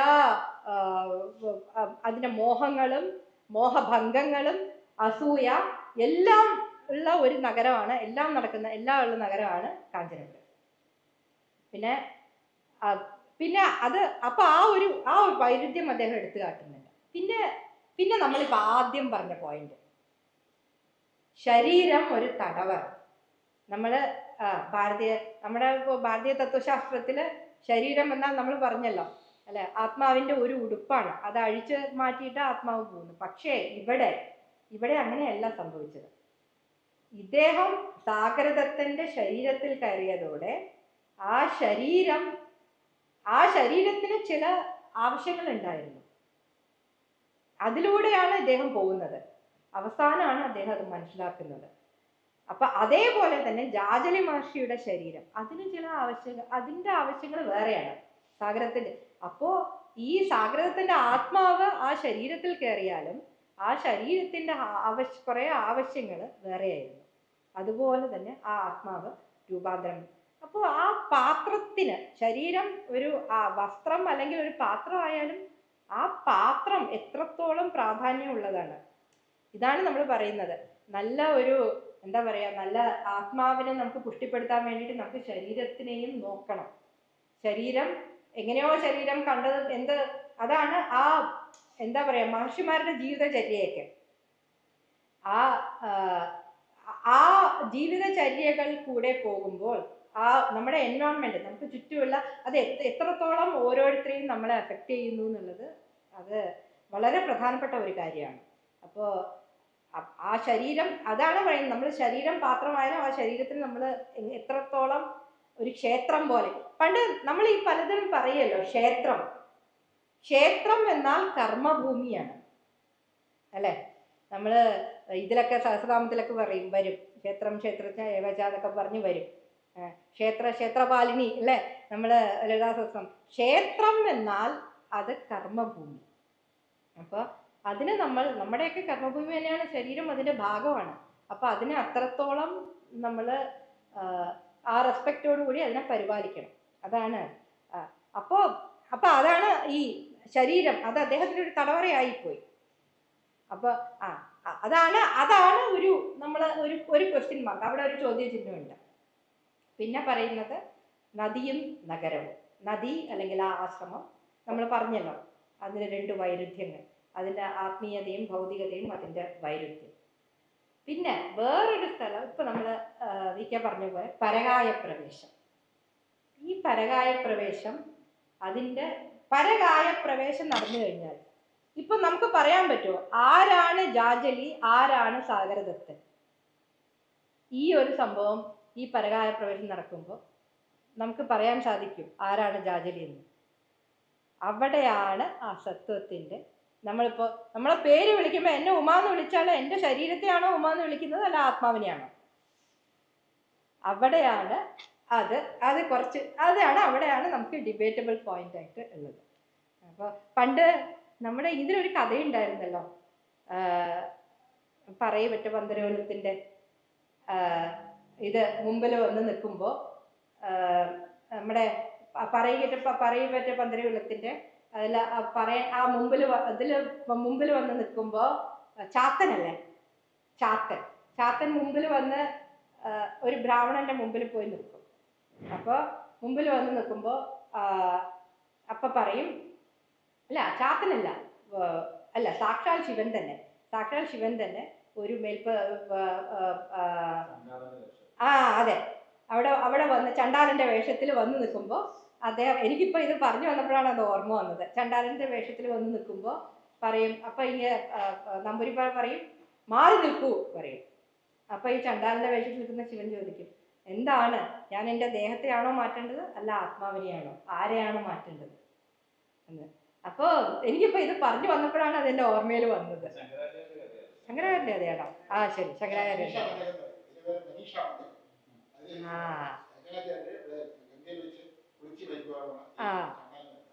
അതെ, ചണ്ടാലൻ.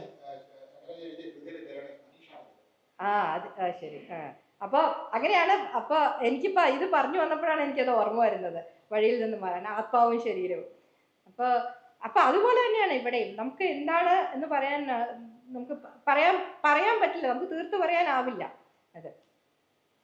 അപ്പം അതുപോലെ തന്നെ ഇതിലെ കുറേ പ്രമേയങ്ങളുണ്ട്. ഇതിൽ പറയുന്ന ഒരുപാട് കുറേ പ്രമേയങ്ങൾ. ഒന്ന് മോഹവും മോക്ഷവും.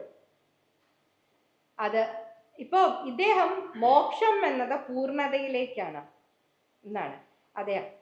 അപ്പോൾ നമ്മളിപ്പോൾ നേരത്തെ പറഞ്ഞതുപോലെ തന്നെ നമ്മുടെ പുരുഷാർത്ഥമുണ്ട്, അല്ല, ധർമ്മം, അർത്ഥം, കാമം, മോക്ഷം.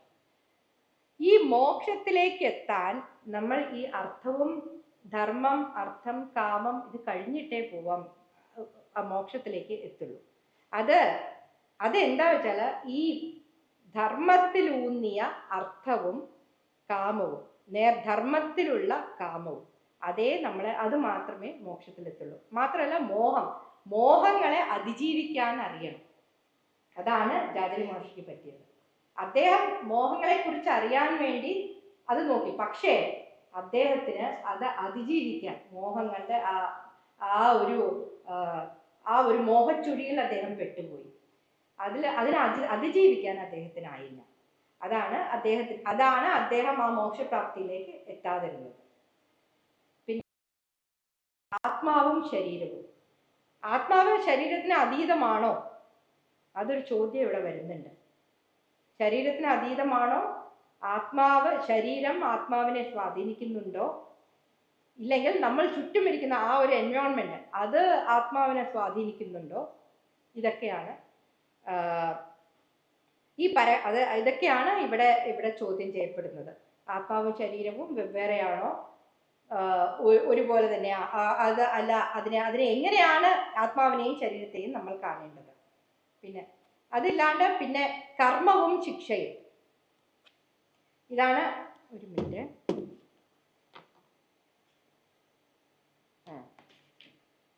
കർമ്മവും ശിക്ഷയും. ഇപ്പൊ നമ്മൾ പറയുന്നു നമ്മുടെ കർമ്മത്തിന് അനുസരിച്ചുള്ള ശിക്ഷ ലഭിക്കും. അത് ഉണ്ടെന്നും പറയാം, ഇല്ല എന്നും പറയാം. ജാജലി മഹർഷിയുടെ ദുരന്തം നോക്കിക്കഴിഞ്ഞാൽ അത് വിധിയല്ല. അദ്ദേഹം തെരഞ്ഞെടുത്ത ചില വഴികളിലൂടെ അദ്ദേഹം സഞ്ചരിച്ചപ്പോൾ അതിനുള്ള ഫലമാണ് അദ്ദേഹത്തിന് കിട്ടുന്നത്. കർമ്മഫലം അതാണ് അദ്ദേഹത്തിന് കിട്ടുന്നത്. അല്ലാണ്ട് അത് വിധി വൈപരീത്യം അല്ല എന്ന് പറയാൻ പറ്റില്ല. അതെ. അതുപോലെ തന്നെ ഇദ്ദേഹം ഇരിക്കുന്ന മനഃശാസ്ത്രം, ഇതിലുള്ള മനഃശാസ്ത്രം, മിത്തും മനഃശാസ്ത്രവും, ഇത് ശരിക്കും പറഞ്ഞാൽ ഒരു മിത്ത് ഈ വി കെ പറഞ്ഞ പോലെ ഒരു തുണ്ട് എടുത്തിട്ട് അതിൽ ജാജലി മഹർഷിയുടെ ആ കഥയിലെ സംഭവങ്ങൾ അങ്ങനെ ആ ഒരു അദ്ദേഹത്തിന്റെ മാനസികാവസ്ഥയിലൂടെ കടന്നു പോകുന്ന കുറെ സംഭവങ്ങൾ അതിലൂടെയാണ് പോകുന്നത്. അപ്പൊ ഇത് ശരിക്കും പറഞ്ഞാൽ ഒരു മനഃശാസ്ത്രപരമായിട്ട് നോക്കാം ഇതിൽ അദ്ദേഹത്തിന്റെ ഓരോ കർമ്മങ്ങളും. അത് എന്ന് വെച്ചാൽ ജാജലി എന്ന മഹർഷി കുറേ വന്ന് ഏതുവരയ്ക്കും അദ്ദേഹം മാറിപ്പോയി. ആ ഒരു സർക്കംസ്റ്റൻസസ്, ആ എൻവയോൺമെന്റ് അത് കാരണം അതും പറയാവുന്നതാണ്. പിന്നെ ഇതിന്റെ ഈ നോവലിന്റെ രചനാശൈലി ഇത് വായിച്ചു കഴിഞ്ഞാൽ വളരെ ഗാംഭീര്യമുള്ള ഒരു ഭാഷയാണ്. അല്ലാതെ നമ്മൾ നാട്ടിൽ പറയുന്ന ഭാഷയല്ല, പക്ഷേ ലളിതമാണ്. ആ ഭാഷ നല്ല ഭാഷയുമാണ്, പക്ഷേ അത്രയും ലളിതമായിട്ടാണ് അദ്ദേഹം പറഞ്ഞു വരുന്നത്. പിന്നെ ചില കാര്യങ്ങൾ അദ്ദേഹത്തിന്റെ വിവരണങ്ങൾ അതിമനോഹരമായ വിവരണങ്ങളാണ് പറഞ്ഞത്. ആശ്രമ പരിസരവും വേദസ്മൃതി നദിയുടെ തീരത്ത് ആ കിളികളുടെ ഇതും മാനും എല്ലാം, മാനും മൃഗങ്ങളും എല്ലാം അവിടെ, അതൊക്കെ വളരെ മനോഹരമായിട്ട് അദ്ദേഹം വിഷ്വലി നമുക്ക് ക്യാപ്ചർ ചെയ്യാൻ പറ്റും. അതേപോലെ തന്നെ നഗരം, മായാവതി, അതിസുന്ദരിയായ മായാവതിയെ നല്ല ഭംഗിയായിട്ട് അദ്ദേഹം വിവരിക്കുന്നുണ്ട്. അതുപോലെ തന്നെ ആഭരണങ്ങളും അവിടുത്തെ ഓരോ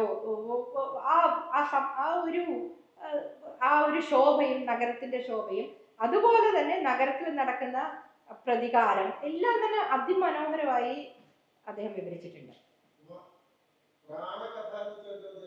എവിടെ അത് തെറ്റിയതാണ്. അതേതോ അല്ല അത് പ്രാണകഥയല്ല, പുരാണ കഥയാണ്. അത് എന്തോ ഇവിടെ ഇട്ടപ്പോ ഞാൻ പഴയതായത് അത് ടൈപ്പ് പുരാണ കഥയാണത്. അത് പുരാണ കഥയാണ്, പ്രാണകഥയല്ല. അത് ടൈപ്പിംഗ് മിസ്റ്റേക്കാണ്. ഞാൻ ഇവിടെ കറക്റ്റ് ചെയ്തിരുന്നു, പക്ഷെ എനിക്ക് തോന്നുന്നു ഞാൻ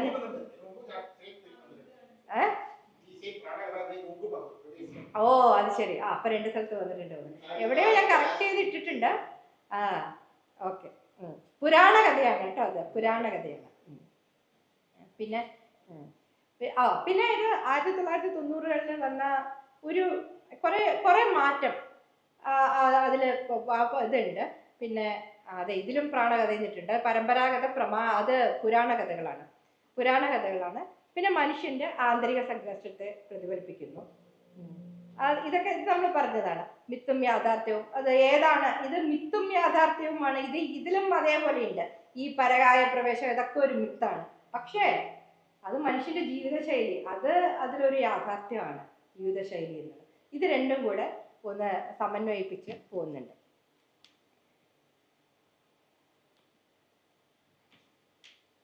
പിന്നെ ഇതിന് നമ്മളുടെ പുതിയ ഈ കറണ്ട് കോൺസെപ്റ്റിൽ നോക്കിക്കഴിഞ്ഞാൽ, ഈ ഒരു കഥ കറണ്ട് കോൺസെപ്റ്റിൽ നമുക്ക് അറിവിന്റെ അഹങ്കാരം, ഇപ്പൊ അറിവ് ഇങ്ങനെ കൂടി വരികയാണ്. എന്തൊക്കെയോ പല ഒക്കെ വിദ്യാഭ്യാസം, സാങ്കേതികത, ഇതിനൊക്കെ നമ്മൾ ഊന്നൽ കൊടുക്കുന്നുണ്ട്. ഭൗതിക സുഖങ്ങൾ ഇപ്പോ നമ്മുടെ ഉപഭോക്തൃ സംസ്കാരമാണ് നമ്മുടെ ഇപ്പോൾ, അല്ലേ? അപ്പോൾ പിന്നെ അതേപോലെ തന്നെ നമുക്ക് സോഷ്യൽ മീഡിയ പ്ലാറ്റ്ഫോം, ഇതൊക്കെ ഒരു എന്താ പറയാ, ഇത് ഒരു റിയാലിറ്റി അല്ല ഈ നടക്കുന്നതൊക്കെ. അപ്പം ഇതിൽ നമ്മളെ കണക്ട് ചെയ്യുമ്പോൾ ആ ഭൗതികത, സാഗരദത്തൻ ജാജലി മഹർഷി സാഗരദത്തന്റെ ഇതിലേക്ക്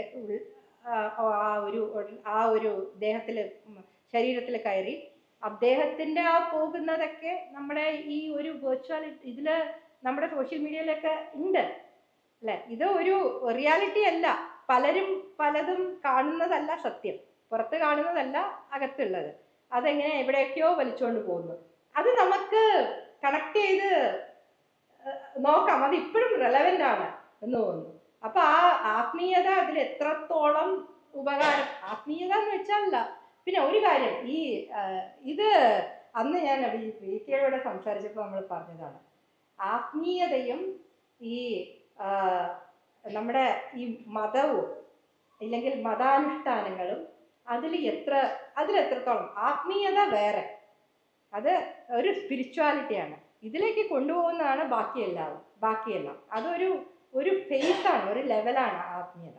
അപ്പൊ അത് അന്ന് നമ്മൾ ചെറുതായിട്ട് ഒന്ന് പറഞ്ഞു പോയിരുന്നു.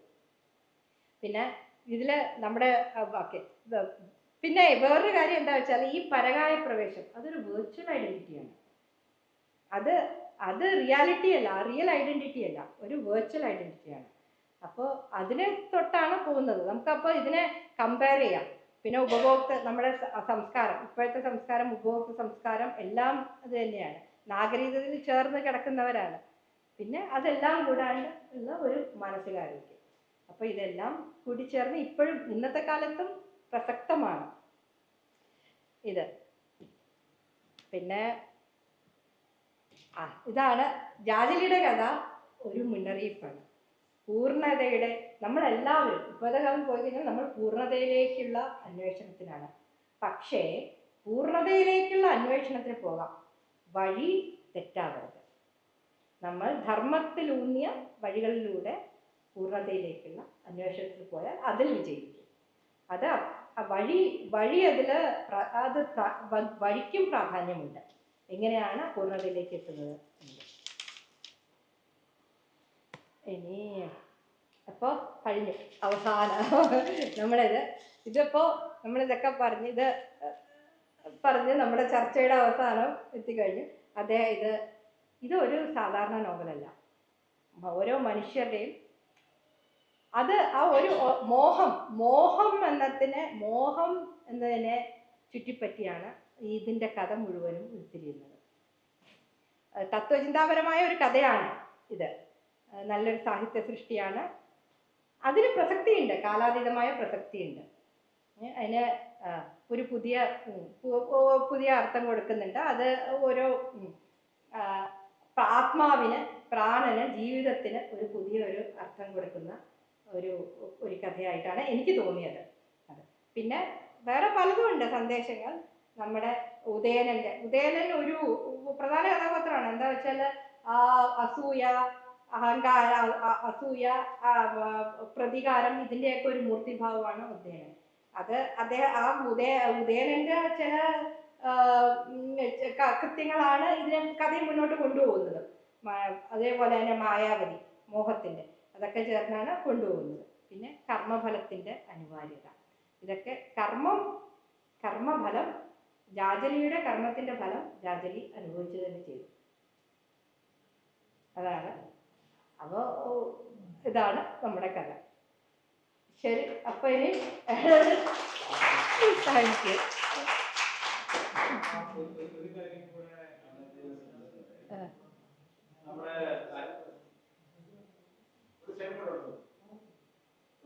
ഇല്ല ഏതാ അടുത്തത് ഒരെണ്ണമുണ്ട്, പക്ഷെ അത് നമ്മുടെ ചർച്ചയ്ക്കുള്ള ചില ചോദ്യങ്ങളാണ്.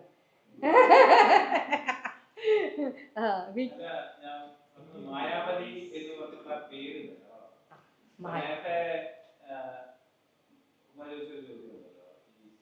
ശരീരവും ആത്മാവും, ശരീരം ആത്മാവിനെ എങ്ങനെ പറയുന്നു, ആത്മാവ് ശരീരത്തിനെ എങ്ങനെ പറയുന്നു, ഇത് രണ്ടുകൂടെ കണക്ഷൻ ഉണ്ടാക്കുന്ന സാധനം മായാവതി എന്നുള്ള പേര് അതിനകത്ത് നിന്ന് വന്നിരിക്കുന്നതും ആ പേര് കൊടുത്തിരിക്കുന്നതും ഈ മായ എന്നുള്ള അർത്ഥത്തിലാണെന്നാണ്.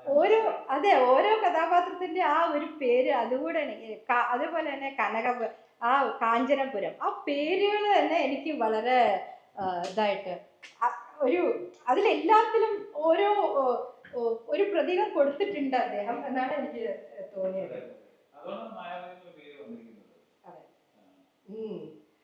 ചില ചോദ്യങ്ങൾ ഇട്ടിട്ടുണ്ട്, പക്ഷെ നമുക്ക് നോക്കാം. ബാക്കി ഇനിയിപ്പോ പറയട്ടെ, ബാക്കി എല്ലാവരും ചോദ്യങ്ങളുണ്ട്, പക്ഷെ മേ ബി ചർച്ചയ്ക്ക് നമുക്ക് തുടങ്ങാം. ചില ചോദ്യങ്ങൾ ഇട്ട് വെച്ചിട്ടുണ്ട്.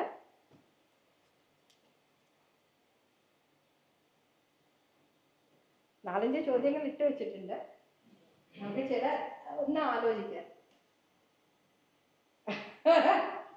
അത് ഇതല്ലാണ്ട് ഇതല്ലാണ്ട് ബാക്കി എല്ലാവർക്കും ഉണ്ടാവുമല്ലോ പറയാൻ.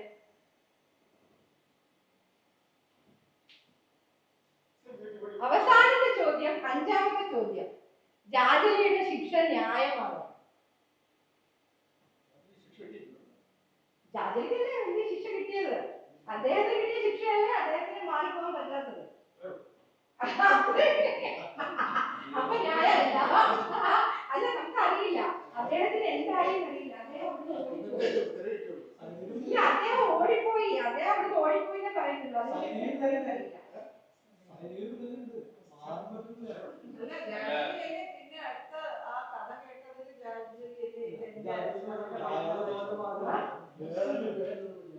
അതെ, അടുത്ത ജന്മത്തിലും ഇത് പിന്തുടരുന്നുണ്ട്.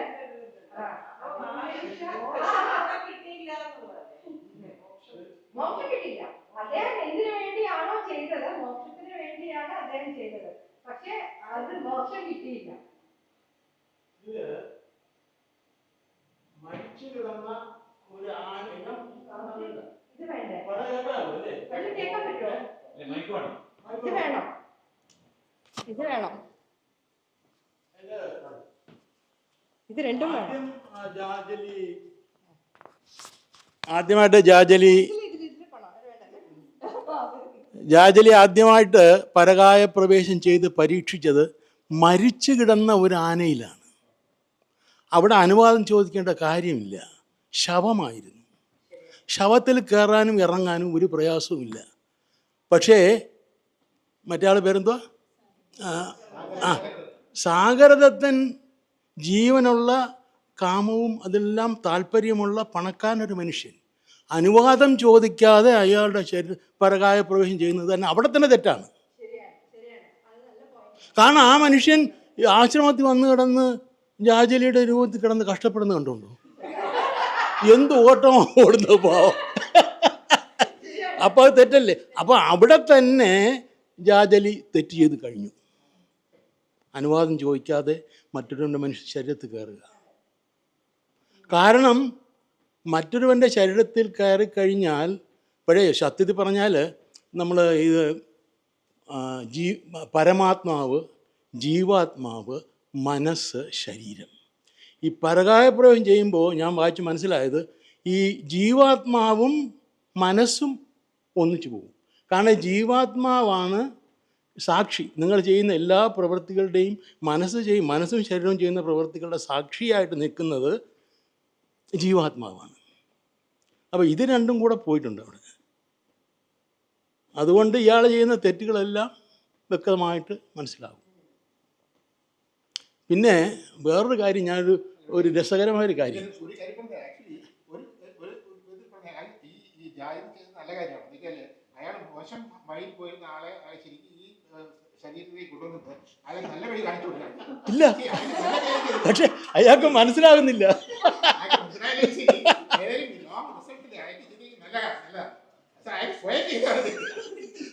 പിന്നെ വേറെ രസകരമായൊരു കാര്യം, ഒരുപക്ഷെ നിങ്ങളാരും അത് ശ്രദ്ധിച്ച് കാണത്തില്ല. ഈ നമ്മുടെ പാണ്ഡവപുരവും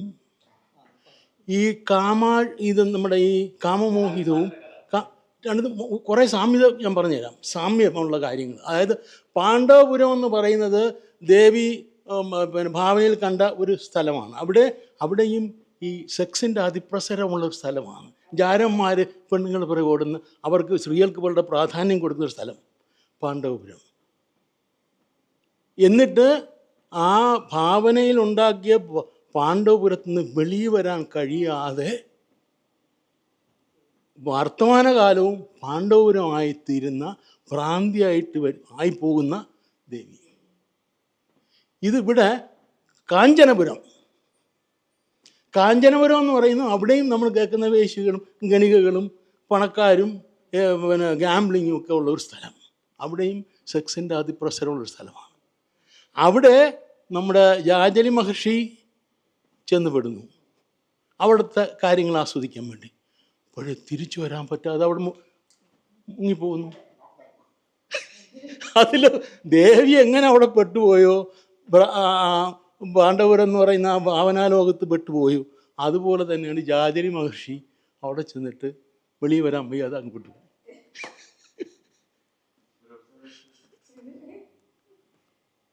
അല്ലേ? ഞാൻ പറഞ്ഞ ശരിയല്ലേ? അത് ഒരുപാട് സാമ്യമുണ്ട്. പക്ഷെ പേര് വരെ പാണ്ഡവപുരം, കാഞ്ചനപുരം ആലോചിക്കാണ്. പേര് പോലും ശരിയാ ഒരുപോലെ വരും. അല്ല, ഇത് അറിഞ്ഞൂടാ. കാരണം ഇത് ശരിക്കും മഹാഭാരതത്തിലുള്ള കഥ അല്ല. ഇത് ഒരു അല്പം കണ്ടേ ഉള്ളൂ, ഒരു പേര് മാത്രമല്ല ഈ കഥ. പക്ഷെ അതുകൊണ്ട് പാണ്ഡവർ നടിച്ചു മാറ്റിയതാണ്. ആളുടെ ബുദ്ധിയാണ്, ബാലകൃഷ്ണന്റെ ബുദ്ധി. ആള് രണ്ട് കാര്യം കണക്ട് ചെയ്തു. അതായത് മഹാഭാരതത്തിൽ പറഞ്ഞ പോലെ, പക്ഷെ എന്നിട്ട് ശങ്കരാചാര്യരുടെ ആ കഥയും കൂടി മിക്സ് ചെയ്ത് ആള് രണ്ടും കൂടി മിക്സ് ചെയ്ത് കഥ ഉണ്ടാക്കി.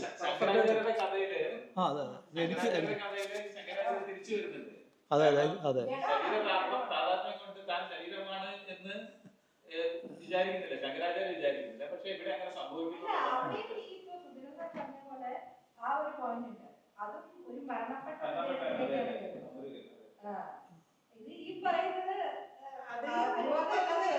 അതിൽ ഞാൻ വായിച്ചിട്ടുള്ളത് 30 ദിവസം ആയത് അറിയാതെ അതിൽ ആസ്വദിച്ചിരുന്ന അവസാനം ശിഷ്യൻ ഒന്ന് തിരിച്ചു വന്നില്ലെങ്കിൽ എന്ന് പറഞ്ഞപ്പോ പെട്ടെന്ന് തിരിച്ചു വന്നതായിട്ടൊരു മായയിൽ പെട്ടുപോയാലും തിരിച്ചു വരാൻ പറ്റില്ല എന്നൊരു ഇതും കൂടെ ഉണ്ടോ? അല്ല, പറഞ്ഞതൊക്കെ പറഞ്ഞു. ഞാൻ രണ്ട് കാര്യം പറയാം. ഒന്ന്, ഞാനിത് വായിച്ചിട്ടില്ല, അപ്പോൾ അതുകൊണ്ട് ഇന്നത്തെ ഈ സെഷൻ എല്ലാം പുതുതായിട്ടുള്ളൊരു അറിവ് തന്നെയായിരുന്നു. അപ്പോൾ ആ നിലയ്ക്ക് നോക്കിയപ്പോൾ എനിക്കൊരു കാര്യം മനസ്സിലായത്, ഞാൻ നേരത്തെ പറഞ്ഞ ഈ എഴുത്തുകാരൻ തന്നെ ഒരു ഇന്നോവേറ്റീവ് ആവുന്ന ഒരു കാഴ്ച കാണാൻ പറ്റി. ഇപ്പം എന്തുകൊണ്ടാ വെച്ചാൽ വിജയകൃഷ്ണൻ പറഞ്ഞ ആ കഥ ഉണ്ടല്ലോ, ശങ്കരാചാര്യരുടെ കഥയും മഹാഭാരതത്തിലെ ആ ഒരു കോണ്ടെക്സ്റ്റ് എടുത്ത് മിക്സ് ചെയ്തപ്പോൾ ആൾക്ക് പല രീതിയിൽ കാര്യങ്ങൾ അവതരിപ്പിക്കാൻ പറ്റിയിട്ടുണ്ട്. അതൊരു കാര്യം വളരെ ഒബ്വിയസ് ആണ്. പിന്നെ എനിക്ക് തോന്നിയത് ആ തിയററ്റിക്കലായിട്ട് കാണിച്ചില്ല കഠോപനിഷത്തിലെ ആ തേരിൻ്റെ കാര്യം. അത് ആക്ച്വലി അങ്ങനെ തന്നെയല്ലേ ആണെന്നാണ് എനിക്കത്. അതിലൊരു കോൺട്രഡിക്ഷൻ തോന്നിയില്ല. കാരണം ഈ ആത്മാവിനുള്ളത് ബോധവും അവബോധവും മാത്രമാണ്. ആത്മാവിന് ബുദ്ധി നിയന്ത്രിക്കാൻ പറ്റില്ല. അങ്ങനെ നോക്കുമ്പോൾ ആ കൺസെപ്റ്റ് മാറുന്നില്ല. അതായത് ഉമ്മ പറഞ്ഞത് അത് മാറിയോ അല്ലെങ്കിൽ തടവറയാണോ, അങ്ങനെയല്ല തോന്നണത്. കാരണം ആത്മാവും ബോധത്തിൻ്റെ മാത്രമേ ഉള്ളൂ ആത്മാവിൻ്റെ കയ്യിൽ.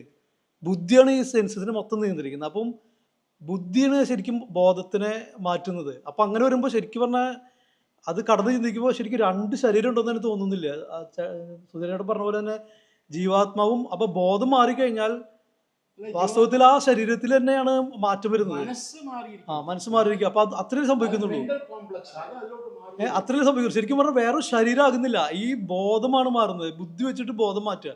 അപ്പൊ അയാൾ ശരിക്കും പറഞ്ഞാൽ ജാജലിന് പകരം ഈ ശരീരത്തിലാണ് സാഗരത്തിന് ഉണ്ടാവുന്നത് എന്നാണ് ആ ഒരു രീതിയിൽ ആ തിയറിറ്റികളിൽ നിൽക്കുമ്പോൾ അങ്ങനെ ചിന്തിക്കാൻ എനിക്ക് തോന്നിയത്.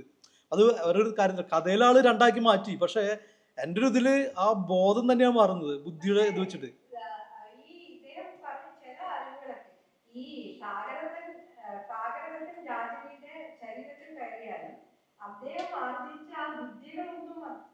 അത് പറഞ്ഞ അതാ ബുദ്ധിബോധമാണ്. അപ്പൊ ആത്മാവിന് ശരിക്കും ബോധത്തിന്റെ മാത്രമേ നിയന്ത്രണമുള്ളൂ. പക്ഷെ ഒന്നൊരു കണ്ടാൽ കറക്റ്റോ എനിക്ക് അതിന്റെ ആ കണക്ഷൻ മനസ്സിലായില്ലേ. ബുദ്ധിയും ബോധവും തമ്മിലുള്ള കണക്ഷൻ മനസ്സിലാവുന്നില്ല. അങ്ങനെയാണെങ്കിൽ തിയററ്റിക്കലായിട്ട് അത് കുറച്ച് വായിച്ചോ ചിലപ്പോൾ ഈ കഥയിലും ആള് കറക്റ്റായിട്ട് എനിക്ക് ഞാൻ പറഞ്ഞത് കോൺഫ്ലിക്റ്റ് ഇല്ലെന്ന് പറയണേ. അതായത് നമ്മൾ ചിന്തിക്കുന്ന പോലെ തടവറയിലാണോ ആണോ എന്നുള്ള ചോദ്യത്തിന് പ്രസക്തിയില്ല. കാരണം അങ്ങനെയല്ല തിയറി പറയണത് ആത്മാവിന്റെ കയ്യിൽ ബോധവും അവബോധവും മാത്രമേ ഉള്ളൂ, ബുദ്ധി പുറത്ത് നിൽക്കണേ. പിന്നെ ബുദ്ധിയാണ് ഈ ബോധത്തിന് വേണ്ടി മാറ്റുന്നത്. അപ്പൊ അങ്ങനെ മാറ്റുമ്പോൾ നമ്മൾക്ക് തന്നെ നമ്മുടെ ശരീരത്തിൽ തന്നെ പ്രകായം ഉണ്ടാവാം, വേറെ കായം ഉണ്ടാവുന്നില്ല.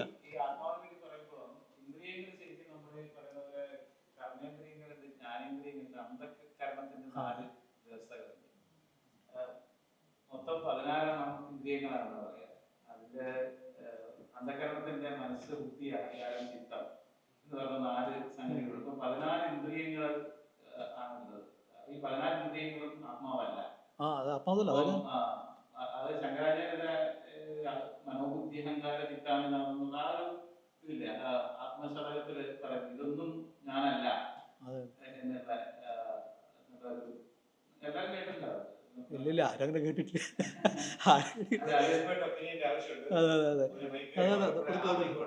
അപ്പോൾ ഞാൻ പറഞ്ഞു ആ തിയറി കറക്റ്റാണെന്നാണ് ഞാൻ പറയണത്. ആ തിയറിയിൽ നിന്ന് മാറ്റം വരുന്നില്ല, ആ തിയറി കറക്റ്റായിട്ട് നിൽക്കുന്നുണ്ട്.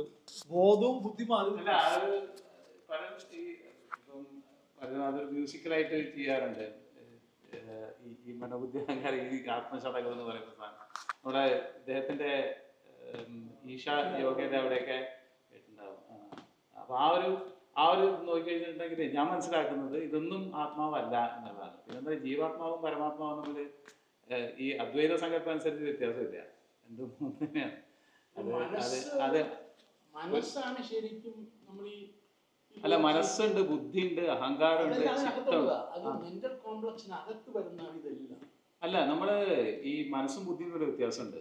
മനസ്സെന്ന് പറഞ്ഞാൽ നമ്മൾ കാര്യങ്ങൾ മനസ്സിലാക്കുന്നതാണ്. ഈ ബുദ്ധി എന്ന് പറയുന്നത് കാര്യകാര്യങ്ങൾ കമ്പയർ ചെയ്തിട്ട് ഡിസിഷൻ എടുക്കുന്ന സാധനമാണ് ശരിക്കും ബുദ്ധി. വിവേകം. ആക്ച്വലി ഞാൻ പറയുകയാണെങ്കിൽ ഈ ആത്മാവ് എന്നൊരു വാക്ക് ഉപയോഗിക്കാതിരിക്കുന്നതാണ് നല്ലത്. എന്താ കാരണം എന്ന് വെച്ചാൽ ഭഗവത്ഗീതയിൽ ആത്മാവ് എന്നുള്ള വാക്കിന് 8 വിധത്തിലാണ് അതിൻ്റെ അർത്ഥം കൊടുത്തിരിക്കുന്നത്, ഇൻക്ലൂഡിങ് ശരീരത്തിനെയും ആത്മാവെന്ന് പറഞ്ഞിട്ടുണ്ട്, ബുദ്ധിയെയും ആത്മാവെന്ന് പറയുന്നുണ്ട്, മനസ്സിനെയും ആത്മാവെന്ന് പറയുന്നുണ്ട്. പക്ഷേ ഇങ്ങനെ ഒരു വാക്ക് ഉപയോഗിക്കാതിരിക്കുന്നതാണ് ഏറ്റവും നല്ലത് എൻ്റെ ഒപ്പീനിയനിൽ. ആത്മാവെന്ന വാക്കിന് actually it is a very ambiguous term.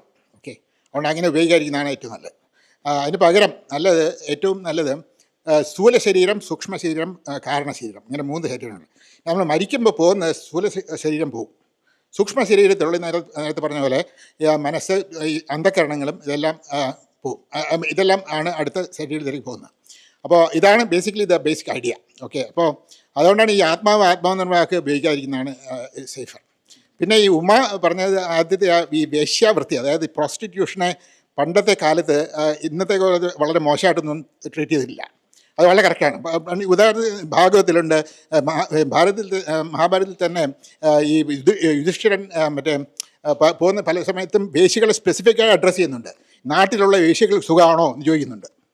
അപ്പോൾ ഇങ്ങനെയുള്ള അവരെ മോശമായിട്ടുള്ള ഒരു ഇതായിട്ടും ഒരാളും കണക്കാക്കിയിട്ടില്ല ആ സമയത്ത്. ഇതൊരു അനദർ വർക്ക്, അത്രയേ ഉള്ളൂ. അതാണ്. So that is basic idea. അപ്പോൾ ഇതാണ്. പിന്നെ നേരത്തെ പറഞ്ഞ ശങ്കരാചാര്യരും കുമാരല ഭട്ടനും തമ്മിലുള്ള ഒരു ഡിബേറ്റ്, അതാണ് മീമാംസാകാരനാണ് കുമാരല ഭട്ടൻ. അപ്പോൾ അദ്ദേഹത്തിൻ്റെ ശങ്കരാചാര്യ തമ്മിലുള്ള ഡിബേറ്റിലാണ് ഈ പറഞ്ഞ ഈ പരകായ പ്രവേശം നടക്കുന്നത്. മണ്ഡനമിശ്രൻ, കുമാരല മണ്ഡനമിശ്രൻ ഭാര്യയാണ് കുമാരലഭട്ടനും. ആണോ? Sorry Mandanamishran correct. അപ്പോൾ ഈ 30 ദിവസം കഴിഞ്ഞിട്ടാണ് അവസാനം ഈ ക്വസ്റ്റ്യൻ, ലാസ്റ്റ് ക്വസ്റ്റ്യൻ ചോദിക്കുന്നത്, കാമത്തിനെ പറ്റി അറിയില്ല എന്ന് പറയുന്നത്. പക്ഷേ ഏതായാലും ഈ കാമം എന്ന് പറയുന്ന വാക്ക് ഇതിനെ ഒരു മോശമായിട്ടുള്ള ഒരു ഒപ്പീനിയൻ ഇത് കൊടുത്തിരിക്കുന്നത് വളരെ തെറ്റായിട്ടുള്ള ഐഡിയ ആണ്. അങ്ങനെ ഒരു മോശമായിട്ടുള്ള ഇതൊന്നുമില്ല. ആക്ച്വലി കാമത്തിനും മോശമായിട്ടുള്ളൊന്നുമില്ല, അർത്ഥത്തിനും ഒന്നും മോശമായിട്ടൊന്നുമില്ല. എല്ലാ കാര്യങ്ങളും എക്സ്ട്രീം ആയാലാണ് പ്രോബ്ലം. അതായത് മനസ്സിലായില്ലേ? എല്ലാത്തിനും ആവശ്യമുണ്ട്. അല്ലാതെ കാമത്തിനോ അല്ലെങ്കിൽ മോഹത്തിനോ എല്ലാം വേണ്ടതാണ്. എല്ലാം ചെറിയൊരു ലിമിറ്റഡ് ഇതിൽ ആവശ്യമുള്ള കാര്യങ്ങളാണ് എല്ലാ കാര്യങ്ങളും. മാത്രമല്ല ഈ കാമം എന്ന് പറഞ്ഞ വാക്ക് തന്നെ, ഫോർ എക്സാമ്പിൾ, ഈ നിങ്ങളെ പതിപ്പിക്കുന്ന സാധനത്തിൽ നിന്ന് മോക്ഷത്തിലേക്ക് ഉപയോഗിക്കുന്നതാണ് തന്ത്രം. തന്ത്രം is actually a methodology by which you take that which leads you down to take you to the liberation. അതാണ് ബേസിക്കലി തന്ത്രം. അതുകൊണ്ട് എല്ലാ കാര്യങ്ങളും, ഒരു കാര്യങ്ങളും അങ്ങനെ ഒരു ടോട്ടലി നെഗറ്റീവായിട്ടോ പോസിറ്റീവായിട്ടോ അങ്ങനെയുള്ള ഇതൊന്നുമില്ല. എല്ലാം anything can be bad, anything can be good. നേരത്തെ പറഞ്ഞ പോലെ ഈ ജ്ഞാനം ത്തിലേക്കുള്ള കൂടുതലുള്ള ഒരു അറ്റാച്ച്മെൻറ്റ്, അതാണ് ഇതിനകത്തുള്ള ബേസിക് ഐഡിയ. അദ്ദേഹത്തിൻ്റെ അത് തന്നെ തെറ്റാണ്. അത് അഹങ്കാരത്തിൽ ലീഡ് ചെയ്യും. C that is for sure. അതുകൊണ്ട് നമ്മൾ ഏറ്റവും കൂടുതൽ നമ്മളെ എന്താ പറയുന്നത്, ഈ സ്പിരിച്വാലിറ്റി എല്ലാം തന്നെ നമ്മളെ ഈ ഉദാഹരണത്തിന് ഫോർ എക്സാമ്പിൾ ഈശാവാസ്യോപനിഷത്തിൽ ഒരു ബ്യൂട്ടിഫുൾ ഒരു മന്ത്രമുണ്ട് പറയുന്നെങ്കിൽ, that which leads you to darkness, അല്ല, avidya is that which leads you to darkness. Next പറയുന്നത് vidya leads you to deeper darkness. അതായത് അവിദ്യ നിങ്ങളെ ഇരുട്ടിലേക്ക് നയിക്കുന്നു, വിദ്യ നിങ്ങളെ അതിലേക്കാളും വലിയ ഇരുട്ടിലേക്ക് നയിക്കുന്നു എന്നാണ് പറയുന്നത്. അതുകൊണ്ട് ദർസ് എ പോസിബിലിറ്റി. എല്ലാ കാര്യങ്ങളും നമ്മളെ നെഗറ്റീവായിട്ടും കൊണ്ടുപോകാം, പോസിറ്റീവായിട്ടും കൊണ്ടുപോകാം. അതുകൊണ്ട് അൾട്ടിമേറ്റ്ലി ഒരു balanced approach is very much essential. അതാണ്. ഏതായാലും ഈ ഒരു കാര്യം പറയാനുള്ളത്, നേരത്തെ പറഞ്ഞാൽ ഞാൻ ഈ ഒരു സിമിലർ ഒരു ടോപ്പിക്കിനെ പറ്റി ആണ് I would like to speak on another book. ഞാൻ നമ്മുടെ സുരേഷിന് ഇത് പറഞ്ഞിട്ടുണ്ട്. It will come in another month or so, maybe, hopefully, on a similar topic but on at a different level. Okay, but very very similar in nature to this. ഞാൻ കൂടുതൽ ഇംഗ്ലീഷായിട്ട് സംസാരിക്കാൻ പോകുന്നത്. കാരണം വെച്ചാൽ I would like to invite some non Malayalis. ശങ്കരാചാര്യനും മറ്റേ അവർ തമ്മിലുള്ള ആ ഡിബേറ്റിന്റെ അവസാനം ആരാണ് ജയിച്ചത് എന്ന് പറഞ്ഞോട്ടെ, ആരാണ് ജയിച്ചതെന്ന് മനസ്സിലാക്കുന്നത് ശരീരത്തിൽ കിടന്ന മാലയുടെ അങ്ങനെയാണ് അവസാനം കൺഫേം ചെയ്ത ഭാര്യ. അത് ശങ്കരാചാര്യരുടെ മാല പുഷ്പങ്ങൾ അതുപോലെ തന്നെ ഇരുന്നു, മറ്റേ എല്ലാം വാടിപ്പോയി.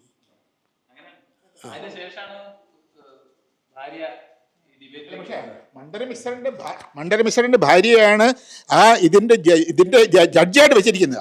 ആ സമയത്ത് സ്ത്രീകൾക്കുള്ള പൊസിഷൻ അത് ആലോചിച്ചാൽ മതി. ഇത്രയും ഹയസ്റ്റ് പൊസിഷനുള്ള രണ്ട് ഡിബേറ്റേഴ്സ് തമ്മിലുള്ള ഡിബേറ്റിനകത്ത് ഒരു വുമണാണ് ഒരു ജഡ്ജായിട്ട് വെച്ചിരിക്കുന്നത്. അതും ശങ്കരാചാര്യരുടെ ഒപ്പോണന്റിന്റെ ഭാര്യയെ ആണ് വെച്ചിരിക്കുന്നത്. സി അതിനുള്ള ധൈര്യമുണ്ട്. See that is greatness of രാമായണത്തില്ല, ബൃഹദാരണ്യ ഉപനിഷത്തിലാണ്. ബൃഹദാരണ്യക ഉപനിഷത്ത്. നമുക്ക് ഒരു പുതിയ അതിഥിയുണ്ട്. ഗീതത്തിനെ ആരെങ്കിലും പരിചയപ്പെടാം?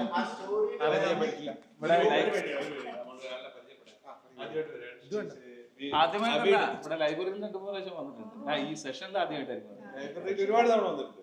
ലൈബ്രറി റീഡറാണ്. പരിചയപ്പെടാം.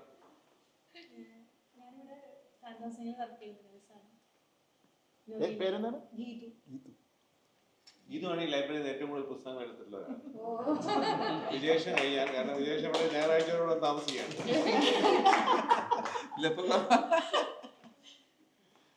ബിന്ദുവിനെ കഴിഞ്ഞാൽ പരിചയപ്പെട്ടില്ല. നിങ്ങൾ രണ്ടുപേരും ചെറുതായി പരിചയപ്പെടാവുന്നതാണ്.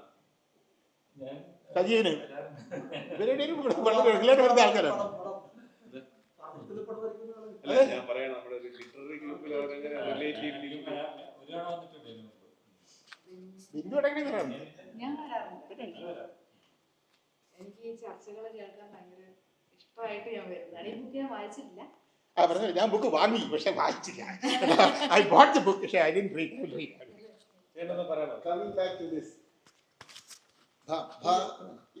റെക്കോർഡ് ചെയ്യണം. അതിലേക്ക് കേട്ടോളം നിർബന്ധമൊന്നുമില്ല. ഭാരതത്തിൽ അങ്ങനെ ഒരു കഥയില്ല. ഞാൻ CV-യുടെ പോയിന്റ് ഒന്ന് ആലോചിക്കാം. കക്ഷിയുടെ മനസ്സിൽ ഉരുത്തിരിഞ്ഞിട്ടുള്ളൊരു കഥയാണത്. It's very beautiful.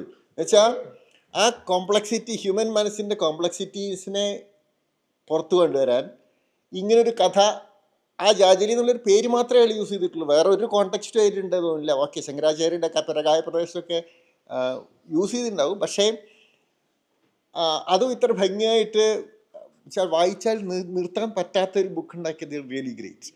ആ കോംപ്ലക്സിറ്റിയാണ് അതിൻ്റെ കോംപ്ലക്സിറ്റി എന്ന് വെച്ചാൽ അതിൻ്റെ എന്താ പറയുക, കോണ്ടെക്സ്റ്റ്. അതായത് ഒരാളുടെ ദേഹം മറ്റൊരു ശരീരത്തിലേക്ക് പടർന്നാൽ എന്തെങ്കിലും ഉണ്ടാവുന്നു.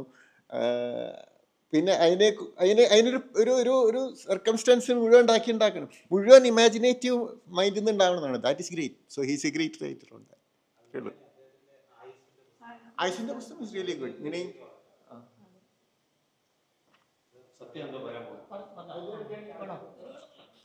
അല്ല, ഞാൻ ആലോചിക്കാറുണ്ടോ,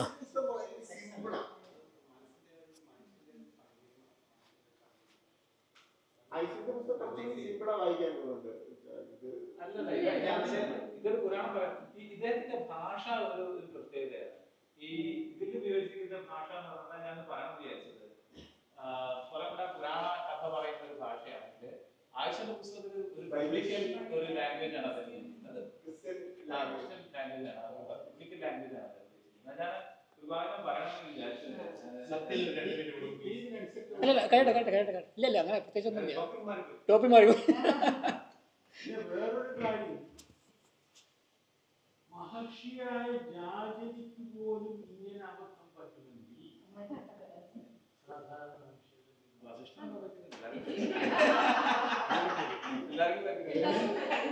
എല്ലാവരും ഉണ്ടെന്ന് പറഞ്ഞ് ജാജലിക്ക് പോലും മനസ്സംയമനം. ഇതിന്റെ പ്രശ്നം പ്രധാനമായിട്ട് ഈഗോ, ആ ഒരു അഹങ്കാരം എന്നുള്ള, അത് പക്ഷികളിങ്ങനെ പറയുമ്പോൾ അദ്ദേഹത്തിന് ചിന്തിക്കേണ്ട കാര്യമില്ല എന്നുള്ള ഒരു.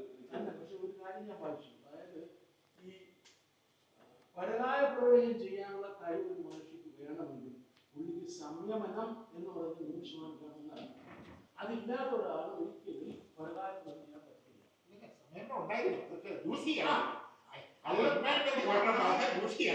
അവിടെ പോയതിന് ശേഷം നഷ്ടപ്പെട്ടു. അദ്ദേഹത്തിന് കൺട്രോൾ ഉണ്ടോന്ന് അറിയില്ലല്ലോ. അതിനുള്ള ഒരു ഭാവന എന്നോട് ഇല്ലല്ലോ. ഇതിങ്ങനെ വായിച്ച് മനസ്സിലാക്കിയതാണ്. ഒരു മഹർഷിക്ക് പരാക്രമം ചെയ്യാനുള്ള കഴിവ് ഉണ്ടാകണമെങ്കിൽ സംയമനം എന്ന് പറയുന്നത് 100% ഇല്ലാത്ത ഒരാൾ ഒരിക്കലും പരാക്രമം അതുകൊണ്ടാണ് നമുക്ക് ആർക്കും ഇല്ലാത്തത്. അങ്ങനെയുള്ള ആളുകൾ അവിടെ പോയി കഴിഞ്ഞിട്ട് പിന്നെ മോഹം അറ്റാച്ച്മെന്റ് ആയി. അറ്റാച്ച്മെന്റ് കൂടിയാണ് മായാവതിലുള്ള അറ്റാച്ച്മെന്റ് അല്ല അറ്റാച്ച്മെന്റ് തെറ്റല്ല, പക്ഷെ അതിന്റെ ഈ പറഞ്ഞ പോലെ അല്ല അത് നമുക്ക് ആവുമ്പോൾ ഒരു ഇത് കഴിയുമ്പോഴാണ് തെറ്റാണ്. നല്ല മഹർഷിക്ക് അറ്റാച്ച്മെന്റ്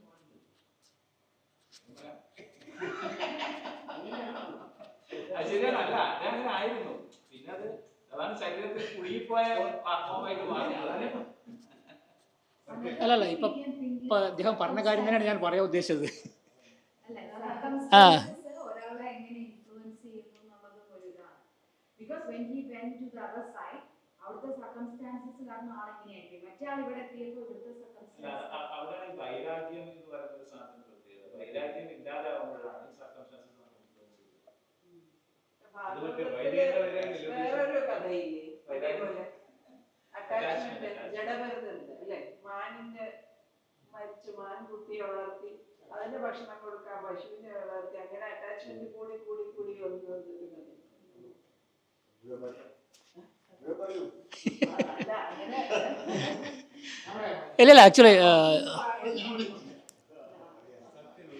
ഒരു ഞാൻ ഇനി പറയുന്നില്ല.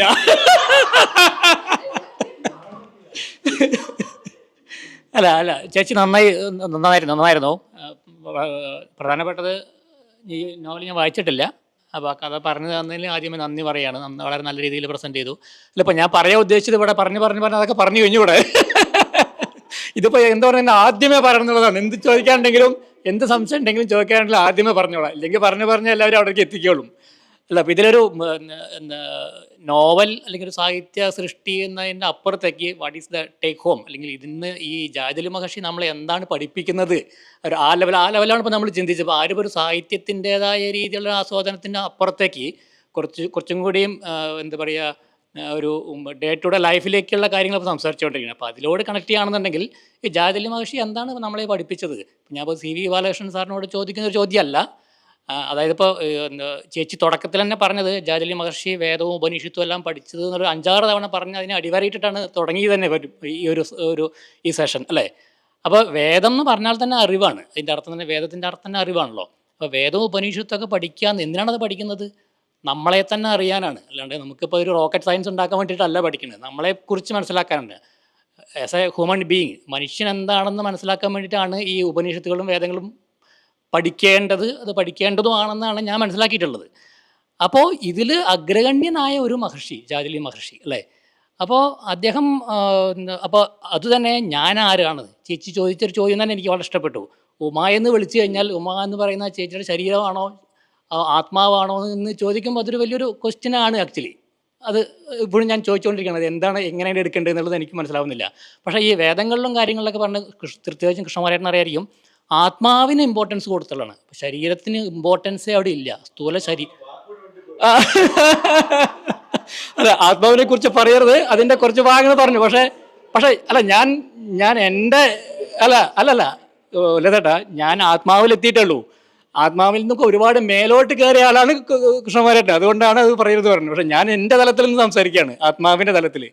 അപ്പോൾ ആത്മാവ് ആണ്, ശരീരം ഒന്നുമല്ല. അതായത് ഇപ്പോൾ ഒരു ആത്മാവ് ശരീരം എടുക്കുമ്പോൾ അത് ജനനവും, ആത്മാവ് ശരീരത്തെ ഉപേക്ഷിക്കുമ്പോൾ അത് മരണവും എന്നാണ് ഞാൻ വായിച്ചറിഞ്ഞിട്ടുള്ള കാര്യങ്ങൾ.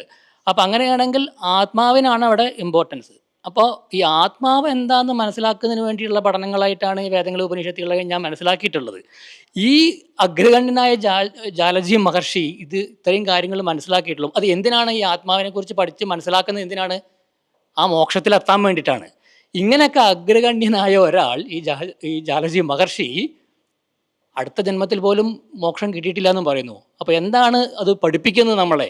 ഈ കാമമോഹിതത്തിലൂടെ ഈ വേദങ്ങളും ഉപനിഷത്തുകളും പഠിച്ചുകൊണ്ടൊന്നും കാര്യമില്ല എന്നുള്ളതാണോ, അല്ലെങ്കിൽ അത് വേണ്ട രീതിയിൽ പഠിച്ചിട്ടില്ല എന്നുള്ളതാണോ?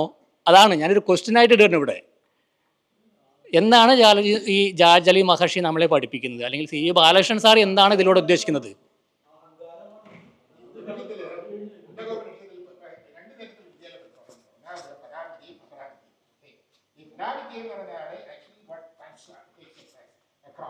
അതേസമയം അപരാധിയാണ്, അതായത് ചിലപ്പോൾ മാറുണ്ടാവും. ഉപനിഷത്ത് പറയുന്നത് വേദങ്ങളടക്കം ഉപനിഷത്തുകളടക്കം എല്ലാം അപരാധിയാണ്. അപരാധിയിലേക്ക് പോകുന്നതാണ് ഈ ആക്ച്വലി മോക്ഷം.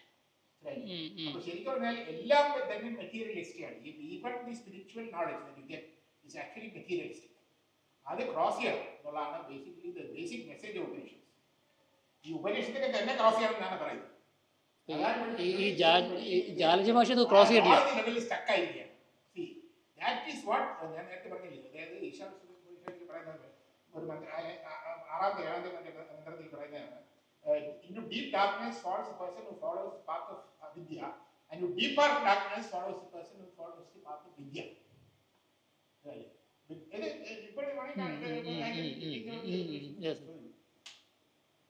അപ്പോൾ ഇതാണ് വിദ്യക്ക് വളരെ പ്രോബ്ലമാറ്റിക് ആണ്. അതായത് ഈ it can cause serious damage if not treated properly. അല്ല, ഈ ഭഗവത്ഗീത കേൾക്കാൻ അറിയില്ല.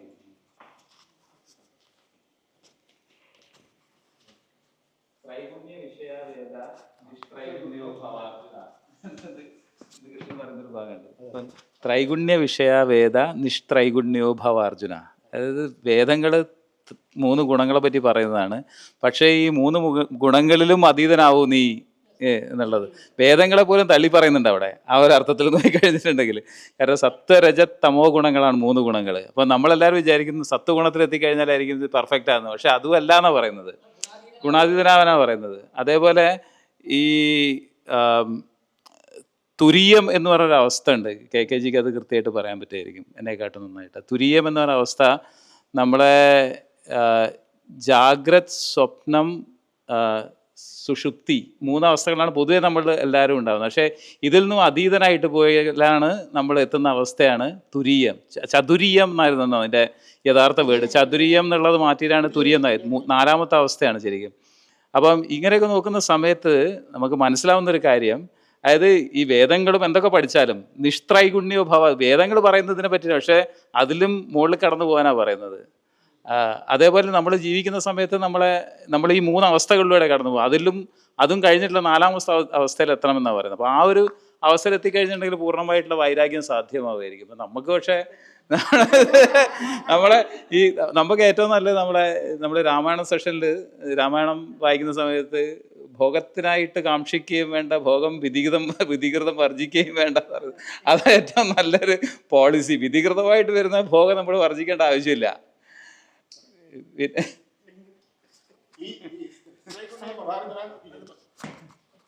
എങ്ങനെ പറയാനുള്ള വളരെ ഇമ്പോർട്ടൻറ്റ് കാരണമുണ്ട്. എന്താ വെച്ചാൽ ഒന്നാമത് ഭഗവത്ഗീതയിൽ പലയിടത്തും എന്ന് പറയാമില്ല, ഒരു 3-4 സ്ഥലത്തെങ്കിലും വേദങ്ങളെ ഇത് ചെയ്തിട്ടുണ്ട്, എന്താ പറയുന്നത്, ഡൗൺ പ്ലേ ചെയ്തിട്ടുണ്ട്. That is 1 point. Second point എന്ന് വെച്ചാൽ നിസ്ത്രൈഗുണ്യോ ഭവാർജുന എന്ന് പറയാൻ വളരെ ഇമ്പോർട്ടൻറ്റ് കാരണം എന്ന് വെച്ചാൽ ഇദ്ദേഹം കൃഷ്ണൻ അർജുനോട് പറയുന്ന യുദ്ധം ചെയ്യാനാണ്, ഇദ്ദേഹം കൊല്ലാനാണ്, ആൾക്കാരെ കൊല്ലാനാണ് പറയുന്നത്. അപ്പോൾ ഈ സത്വം അല്ല പറയുന്നത്. സത്വ ഗുണം എന്ന് പറഞ്ഞു കഴിഞ്ഞാൽ ആൾക്കാരെ കൊല്ലാൻ പറ്റില്ല. ഓക്കെ, അപ്പോൾ ബേസിക്കലി പറയുന്നത് കൃഷ്ണൻ അർജുനോട് പറയുന്നത് നിന്റെ ജോലി നീ ചെയ്യണം. ഓക്കെ, പക്ഷെ അത് നിന്റെ ജോലി എന്ന് പറഞ്ഞു കഴിഞ്ഞാൽ അത് സത്വഗുണത്തിൻ്റെ ജോലിയല്ല, ബ്രാഹ്മണന്മാരുടെ ജോലിയല്ല നിന്റെ ജോലി, നിന്റെ ആൾക്കാരെ കൊല്ലുക എന്നുള്ളതാണ്. അപ്പോൾ അത് ഏതായാലും ഒരു വിധത്തിലും സത്വഗുണമല്ല. അപ്പോൾ ഈ സത്വഗുണത്തിലെ ഇതിനെയും തമോ ഗുണത്തിലെ രജോ ഗുണത്തിനെയും എല്ലാ ഗുണത്തിനെയും ട്രാൻസെൻഡ് ചെയ്യണം. അതാണ് that is what is truly spirituality. അതാണ് exactly the message of Bhagavadgita. That is why Bhagavadgita is one of the greatest text of humanity. മറ്റേ ഭരതൻ്റെ കഥ എങ്ങനെയാണെന്ന് വെച്ചാൽ, ഭരത ചക്രവർത്തി ഉണ്ടായിരുന്നു. അപ്പോൾ അദ്ദേഹം നമ്മുടെ ഭാരതത്തിൻ്റെ പേര് വന്നിരിക്കുന്ന ഈ ഭരത ചക്രവർത്തിയിലാണ്. അപ്പോൾ ഇദ്ദേഹം എങ്ങനെയാണെന്ന് വെച്ചാൽ ഇത് കഴിഞ്ഞിട്ട് അദ്ദേഹത്തിൻ്റെ ചക്രവർത്തി പദം കഴിഞ്ഞിട്ട് സന്യാസത്തിലേക്ക് പോകും. സന്യാസത്തിലേക്ക് പോയപ്പോൾ എനിക്കിപ്പോൾ ഒരു തപസ് ചെയ്തുകൊണ്ടിരിക്കുകയാണ്. അപ്പോൾ ഒരു ദിവസം ഇങ്ങനെ ഒരു നദിയിൽ കൂടെ ചെറിയൊരു മാനിൻ്റെ കുട്ടി വരുന്ന കണ്ടു. അപ്പോൾ അതിനെ രക്ഷിച്ചെടുത്തിട്ട് കൊണ്ടുവന്ന് വീട്ടിൽ കൊണ്ടുവന്ന് വളർത്തി. അപ്പോൾ അതിനോട് ഭയങ്കര അറ്റാച്ച്ഡായി. അപ്പോൾ അത് കഴിഞ്ഞിട്ട് അത് കഴിഞ്ഞിട്ട് നെക്സ്റ്റ് ജന്മം ഇദ്ദേഹം ഒരു മാൻകുട്ടിയായിട്ട് വളരും ഇത്. പക്ഷേ അപ്പോഴും ഇദ്ദേഹത്തിന് ഓർമ്മയുണ്ട്, അത് ഞാൻ കഴിഞ്ഞ ജന്മം എൻ്റെ അറ്റാച്ച്മെൻറ്റ് കാരണമാണ് ഈ പറ്റിയത്, ഈ പ്രശ്നം പറ്റിയത്, ഞാൻ ഈ കൊല്ലം മാനാണ് ജനിച്ചിരിക്കുന്നത്.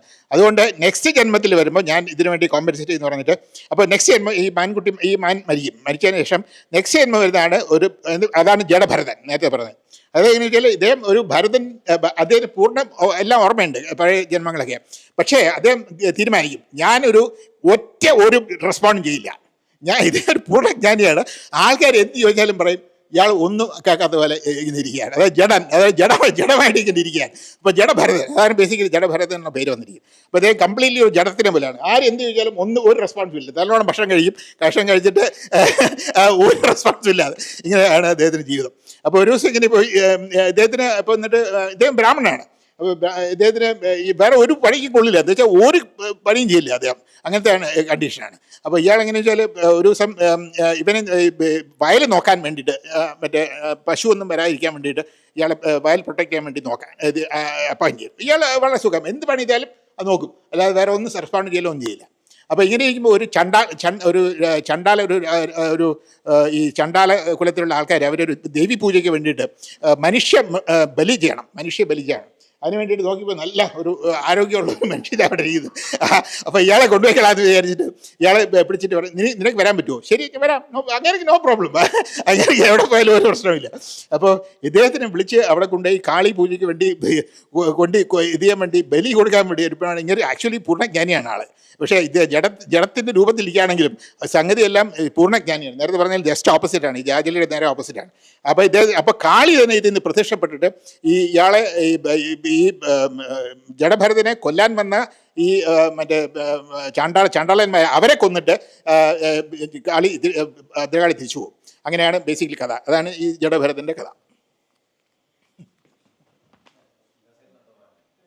ഞാൻ ഇതിനകത്ത് നിങ്ങളൊന്ന് മാറ്റാൻ വേണ്ടി ശ്രമിക്കുകയായിരുന്നു. നമ്മുടെ പ്രത്യേകിച്ച് ഇന്ത്യൻ ഫിലോസഫിയിൽ നിന്ന് വെളിയിൽ ഇറങ്ങാനുള്ള സ്വഭാവം അതല്ല ഉദ്ദേശിച്ചത്. ഞാൻ പുസ്തകം വായിച്ചിട്ടില്ല, പക്ഷേ വളരെ ഗംഭീരമായിട്ട് താങ്കൾ ഇത് അവതരിപ്പിച്ചു. രണ്ടാമത്തെ ഭാഗം നമ്മുടെ അതിൻ്റെ പ്രതീകാത്മകത, പിന്നെ അതിൻ്റെ അവലോകനം, അതെല്ലാം വളരെ ഗംഭീരമായി. വളരെ നന്ദി. അതിൽ പ്രധാനപ്പെട്ട ഒരു കാര്യം, താങ്കളുടെ സ്ലൈഡുകൾ വളരെ ഇൻട്രസ്റ്റിംഗ് ആണ്.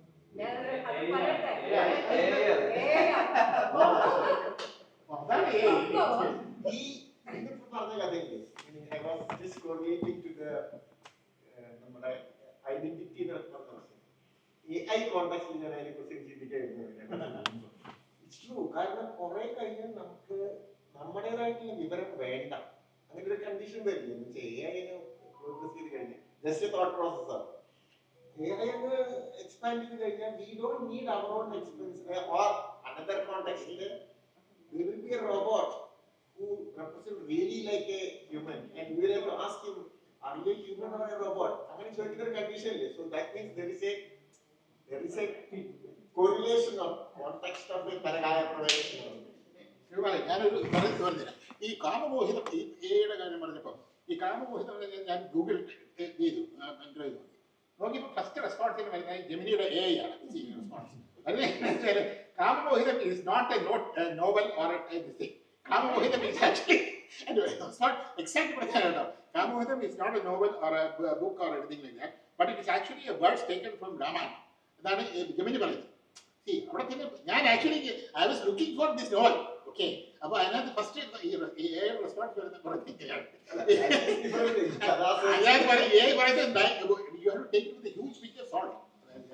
താങ്കൾ ഇതിനകത്ത് എങ്ങനെയാണ് ഉപയോഗിച്ചത് നമുക്ക് പറഞ്ഞുതരാം. ഞാൻ ഇതില് 3 AI ഇതാണ് യൂസ് ചെയ്തത്, അല്ല 3 യൂസ് ചെയ്തത്. ഒന്ന് ഈ പറഞ്ഞ പോലെ ജെമിനി. ഓക്കെ, ഇത് എങ്ങനെയാണ് ജെമിനിക്ക് കൊടുത്തത് വെച്ചാൽ, ഈ DC ബുക്സ് ഒരു ഓഡിയോ ബുക്ക് ഉണ്ട്, നമ്മുടെ ഓൺലൈനിലുണ്ട്, യൂട്യൂബ്. അപ്പോൾ ഞാൻ എന്താ പറഞ്ഞത് വെച്ചാൽ, യൂസ് എന്താ ഓഡിയോ, ഇപ്പോൾ YouTube you can search YouTube videos also എന്ന് പറഞ്ഞപ്പോൾ ഈ കാണുന്നത്. ഇത് എന്ത് ചെയ്തു വെച്ചാൽ, ഈ യൂട്യൂബ് വീഡിയോ സെർച്ച് ചെയ്തു, ഇത് കറക്റ്റായിട്ട് DC ബുക്സിൻ്റെ ആ വീഡിയോ എടുത്തിട്ട് അതിനുശേഷം അത് ഒരു ഒരു വേർഡ് ഒരു ഇതിൽ എനിക്ക് മലയാളത്തിൽ. അപ്പം ഞാൻ പറഞ്ഞു പ്ലീസ് ഗിവ് മീ മലയാളം. എല്ലാ പ്രോബ്ലത്തും ഞാൻ കൊടുത്തത് ഇംഗ്ലീഷിലായിരുന്നു. Please give me Malayalam. അപ്പം എന്ത് ചെയ്ത് വെച്ചാൽ ഇത് ഭംഗിയായിട്ട് ജെന്നി മലയാളത്തിൽ എനിക്കതിൻ്റെ അത് ഞാൻ പറഞ്ഞു. എനിക്ക് എത്ര ഞാനിപ്പോൾ സമയം പറഞ്ഞു ഇപ്പൊ മനസ്സിലായി പ്രാണകഥ എന്താണെന്ന്.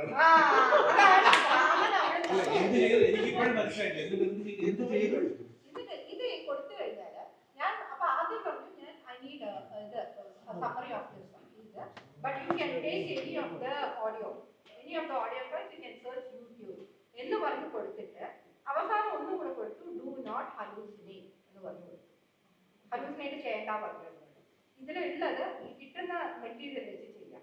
ഇത് കറക്റ്റായിട്ട് യൂട്യൂബിൽ പോയി എനിക്ക് ആ വീഡിയോ എടുത്തിട്ട് അതിൻ്റെ ഒരു ഇത് തന്നു, ഒരു കഥയുടെ തന്നു. അപ്പോൾ ഞാൻ തിരിച്ചു അവരോട് പറഞ്ഞു okay I want to do a presentation for this. Okay I want half an hour work. അപ്പോൾ അതെന്ത് ചെയ്ത് വെച്ചാൽ okay I know I understand what you want എന്നൊക്കെ പറഞ്ഞ് കുറച്ചും കൂടെ അതിനെ വിപുലീകരിച്ച് തന്നു. ഞാൻ പറഞ്ഞു can you please make it for 1.5 hours. അപ്പോൾ അത് പിന്നെയും അതിനെല്ലാം തിരിച്ചും മറിച്ച് എല്ലാം കൃത്യമായിട്ട് എഴുതും. ഈ സാധനത്തിന് ഞാൻ എടുത്തിട്ട് നേരെ ക്ലോഡയിൽ കൊണ്ടുപോയി കൊടുത്തു.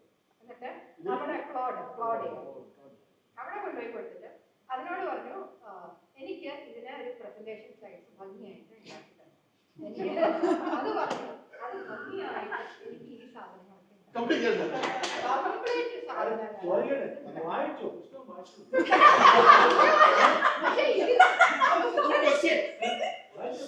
അത് ഇപ്പൊ ഈ പുസ്തകം വായിച്ചിട്ട് പക്ഷെ അതിന്റെ സംഗ്രഹം കുറച്ചുകൂടെ കുറച്ചാണ്. മറ്റേത് പുസ്തകം വായിച്ചത് കഥ മാത്രം പറഞ്ഞത്.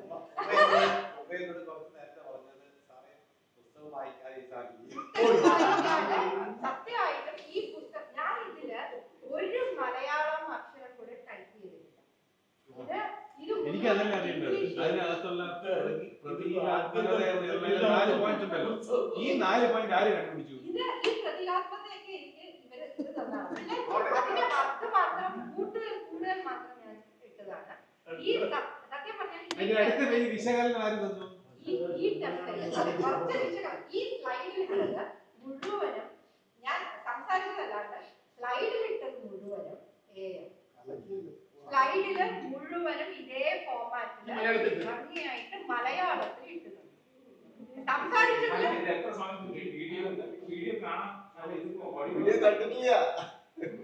ഈ സംഭവം ഉണ്ടാക്കാൻ ഇതിന് 3 മണിക്കൂർ അത് ഓഡിയോ കേട്ടിട്ട് അത് ജനറേറ്റ് ചെയ്യും. ഇല്ല അത് കൊടുത്തോണ്ട് അത് മച്ച് ഫാസ്റ്റർ. നമ്മള് മനുഷ്യരത് കേൾക്കുന്ന പോലെ എനിക്ക് യാതൊരു വിഷമമില്ല. അതിനകത്തുള്ള ആകെയുള്ള പ്രശ്നം ഇതിനകത്തെ മൗലികത എവിടെ പോയെന്നുള്ളതാണ്. അതാണ് അവിടെയാണ് ഉള്ളത്. ഇപ്പൊ ഇതിൽ പറഞ്ഞില്ല ഓക്കെ ഇതിപ്പോ ഞാൻ പറഞ്ഞപ്പോ പ്രസന്റ് ചെയ്തപ്പോ ഉള്ളത് അത് മാത്രമേ ഉള്ളൂ. എന്റെ ഈ സംഭവം മുഴുവനും ഇത് 2 മണിക്കൂറില് ഇപ്പൊ നമ്മള്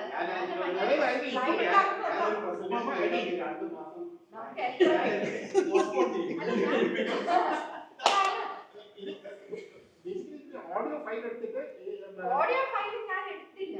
ഞാൻ യൂട്യൂബിൽ പോയി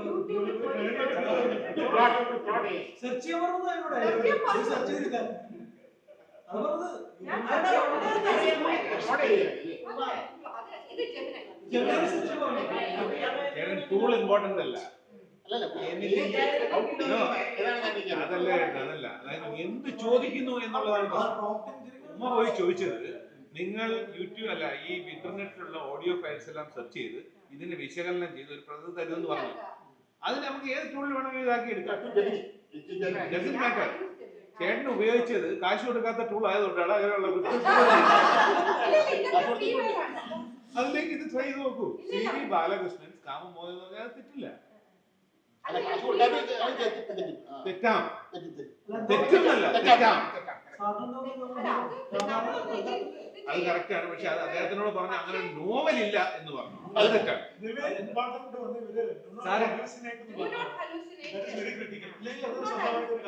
അതിലെനിക്ക് വലിയൊരു ഇതില്ല കേട്ടോ. കാരണം അത് is not up to us to decide.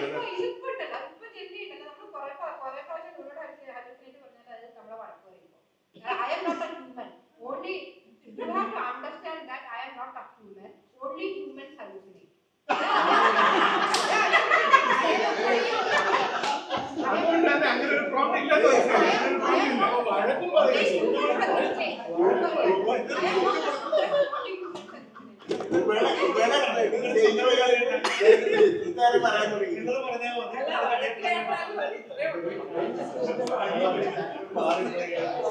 എന്തൊക്കെയോ സംസാരിക്കുന്നത്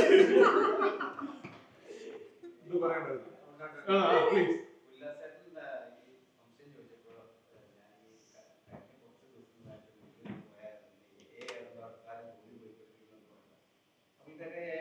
ചെയ്യാൻ കഴിയുന്നത് ഞാൻ എന്താ ചിന്തിക്കുന്നതെന്ന് ചോദിക്കാൻ എടുക്കുന്ന ആ ചോദ്യം ഉണ്ടല്ലോ, ചോദ്യം ചേച്ചി ചോദിച്ചത് ആ ചോദ്യം ചോദിക്കുന്നതല്ലേ കാര്യം. അത് വ്യക്തമായിട്ടില്ലെന്നല്ല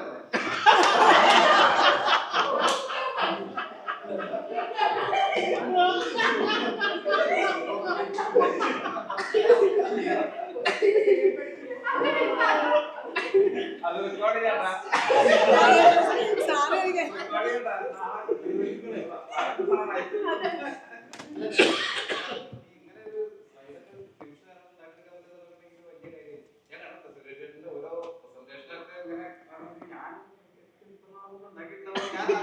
ഞാൻ 3 മാസമൊക്കെ ഈ സെഷൻ തള്ളി വെച്ചാണ് ഉണ്ടാക്കുന്നത്.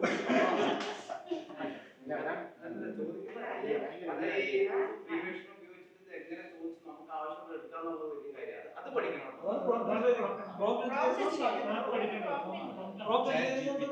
ലേറ്റസ്റ്റ് വെർഷൻ 5 ജെമിനി തൽക്കാലം അവിടെ നിൽക്കട്ടെ. ആദ്യം ഇവിടെ അപ്പൊ അതിനകത്ത് ചോദിച്ചോ ചേട്ടനാണ് വേണ്ടാത്ത സ്ഥലത്ത് പോയി ചോദിക്കുകയും ഗൂഗിളിൽ സെർച്ച് ചെയ്തപ്പോഴല്ലേ ഇപ്പൊ ഗൂഗിളിൽ സെർച്ച് ചെയ്ത് ആദ്യം ജെമിനിയാണ് ആൻസർ പറയുന്നത്.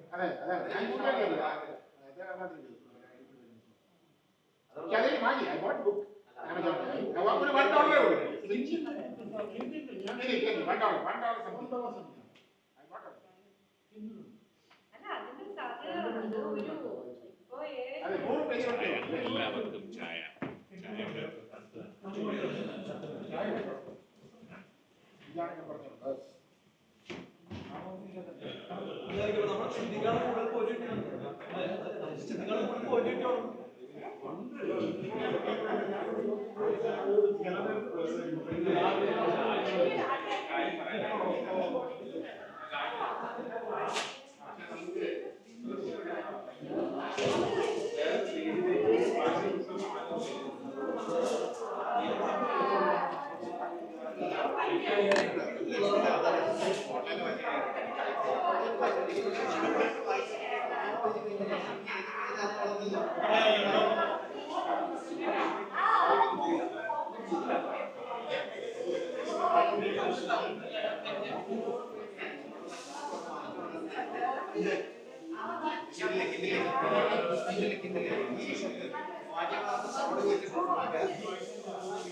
you. ഞാൻ വളരെ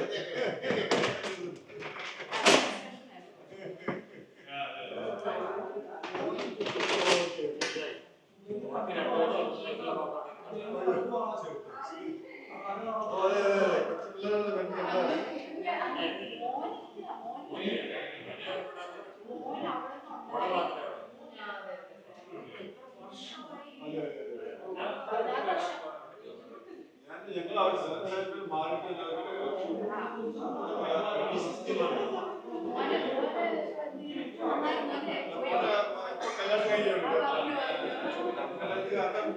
ഒന്നാമത് തോന്നുന്നു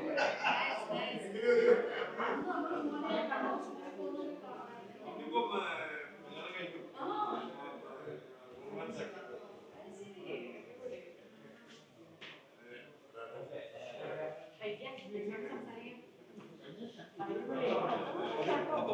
വരാറുണ്ടോ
ഏജൻസ് വരുവാണ് ഏജൻസ് നമുക്ക് റിക്വയർമെന്റ്സ്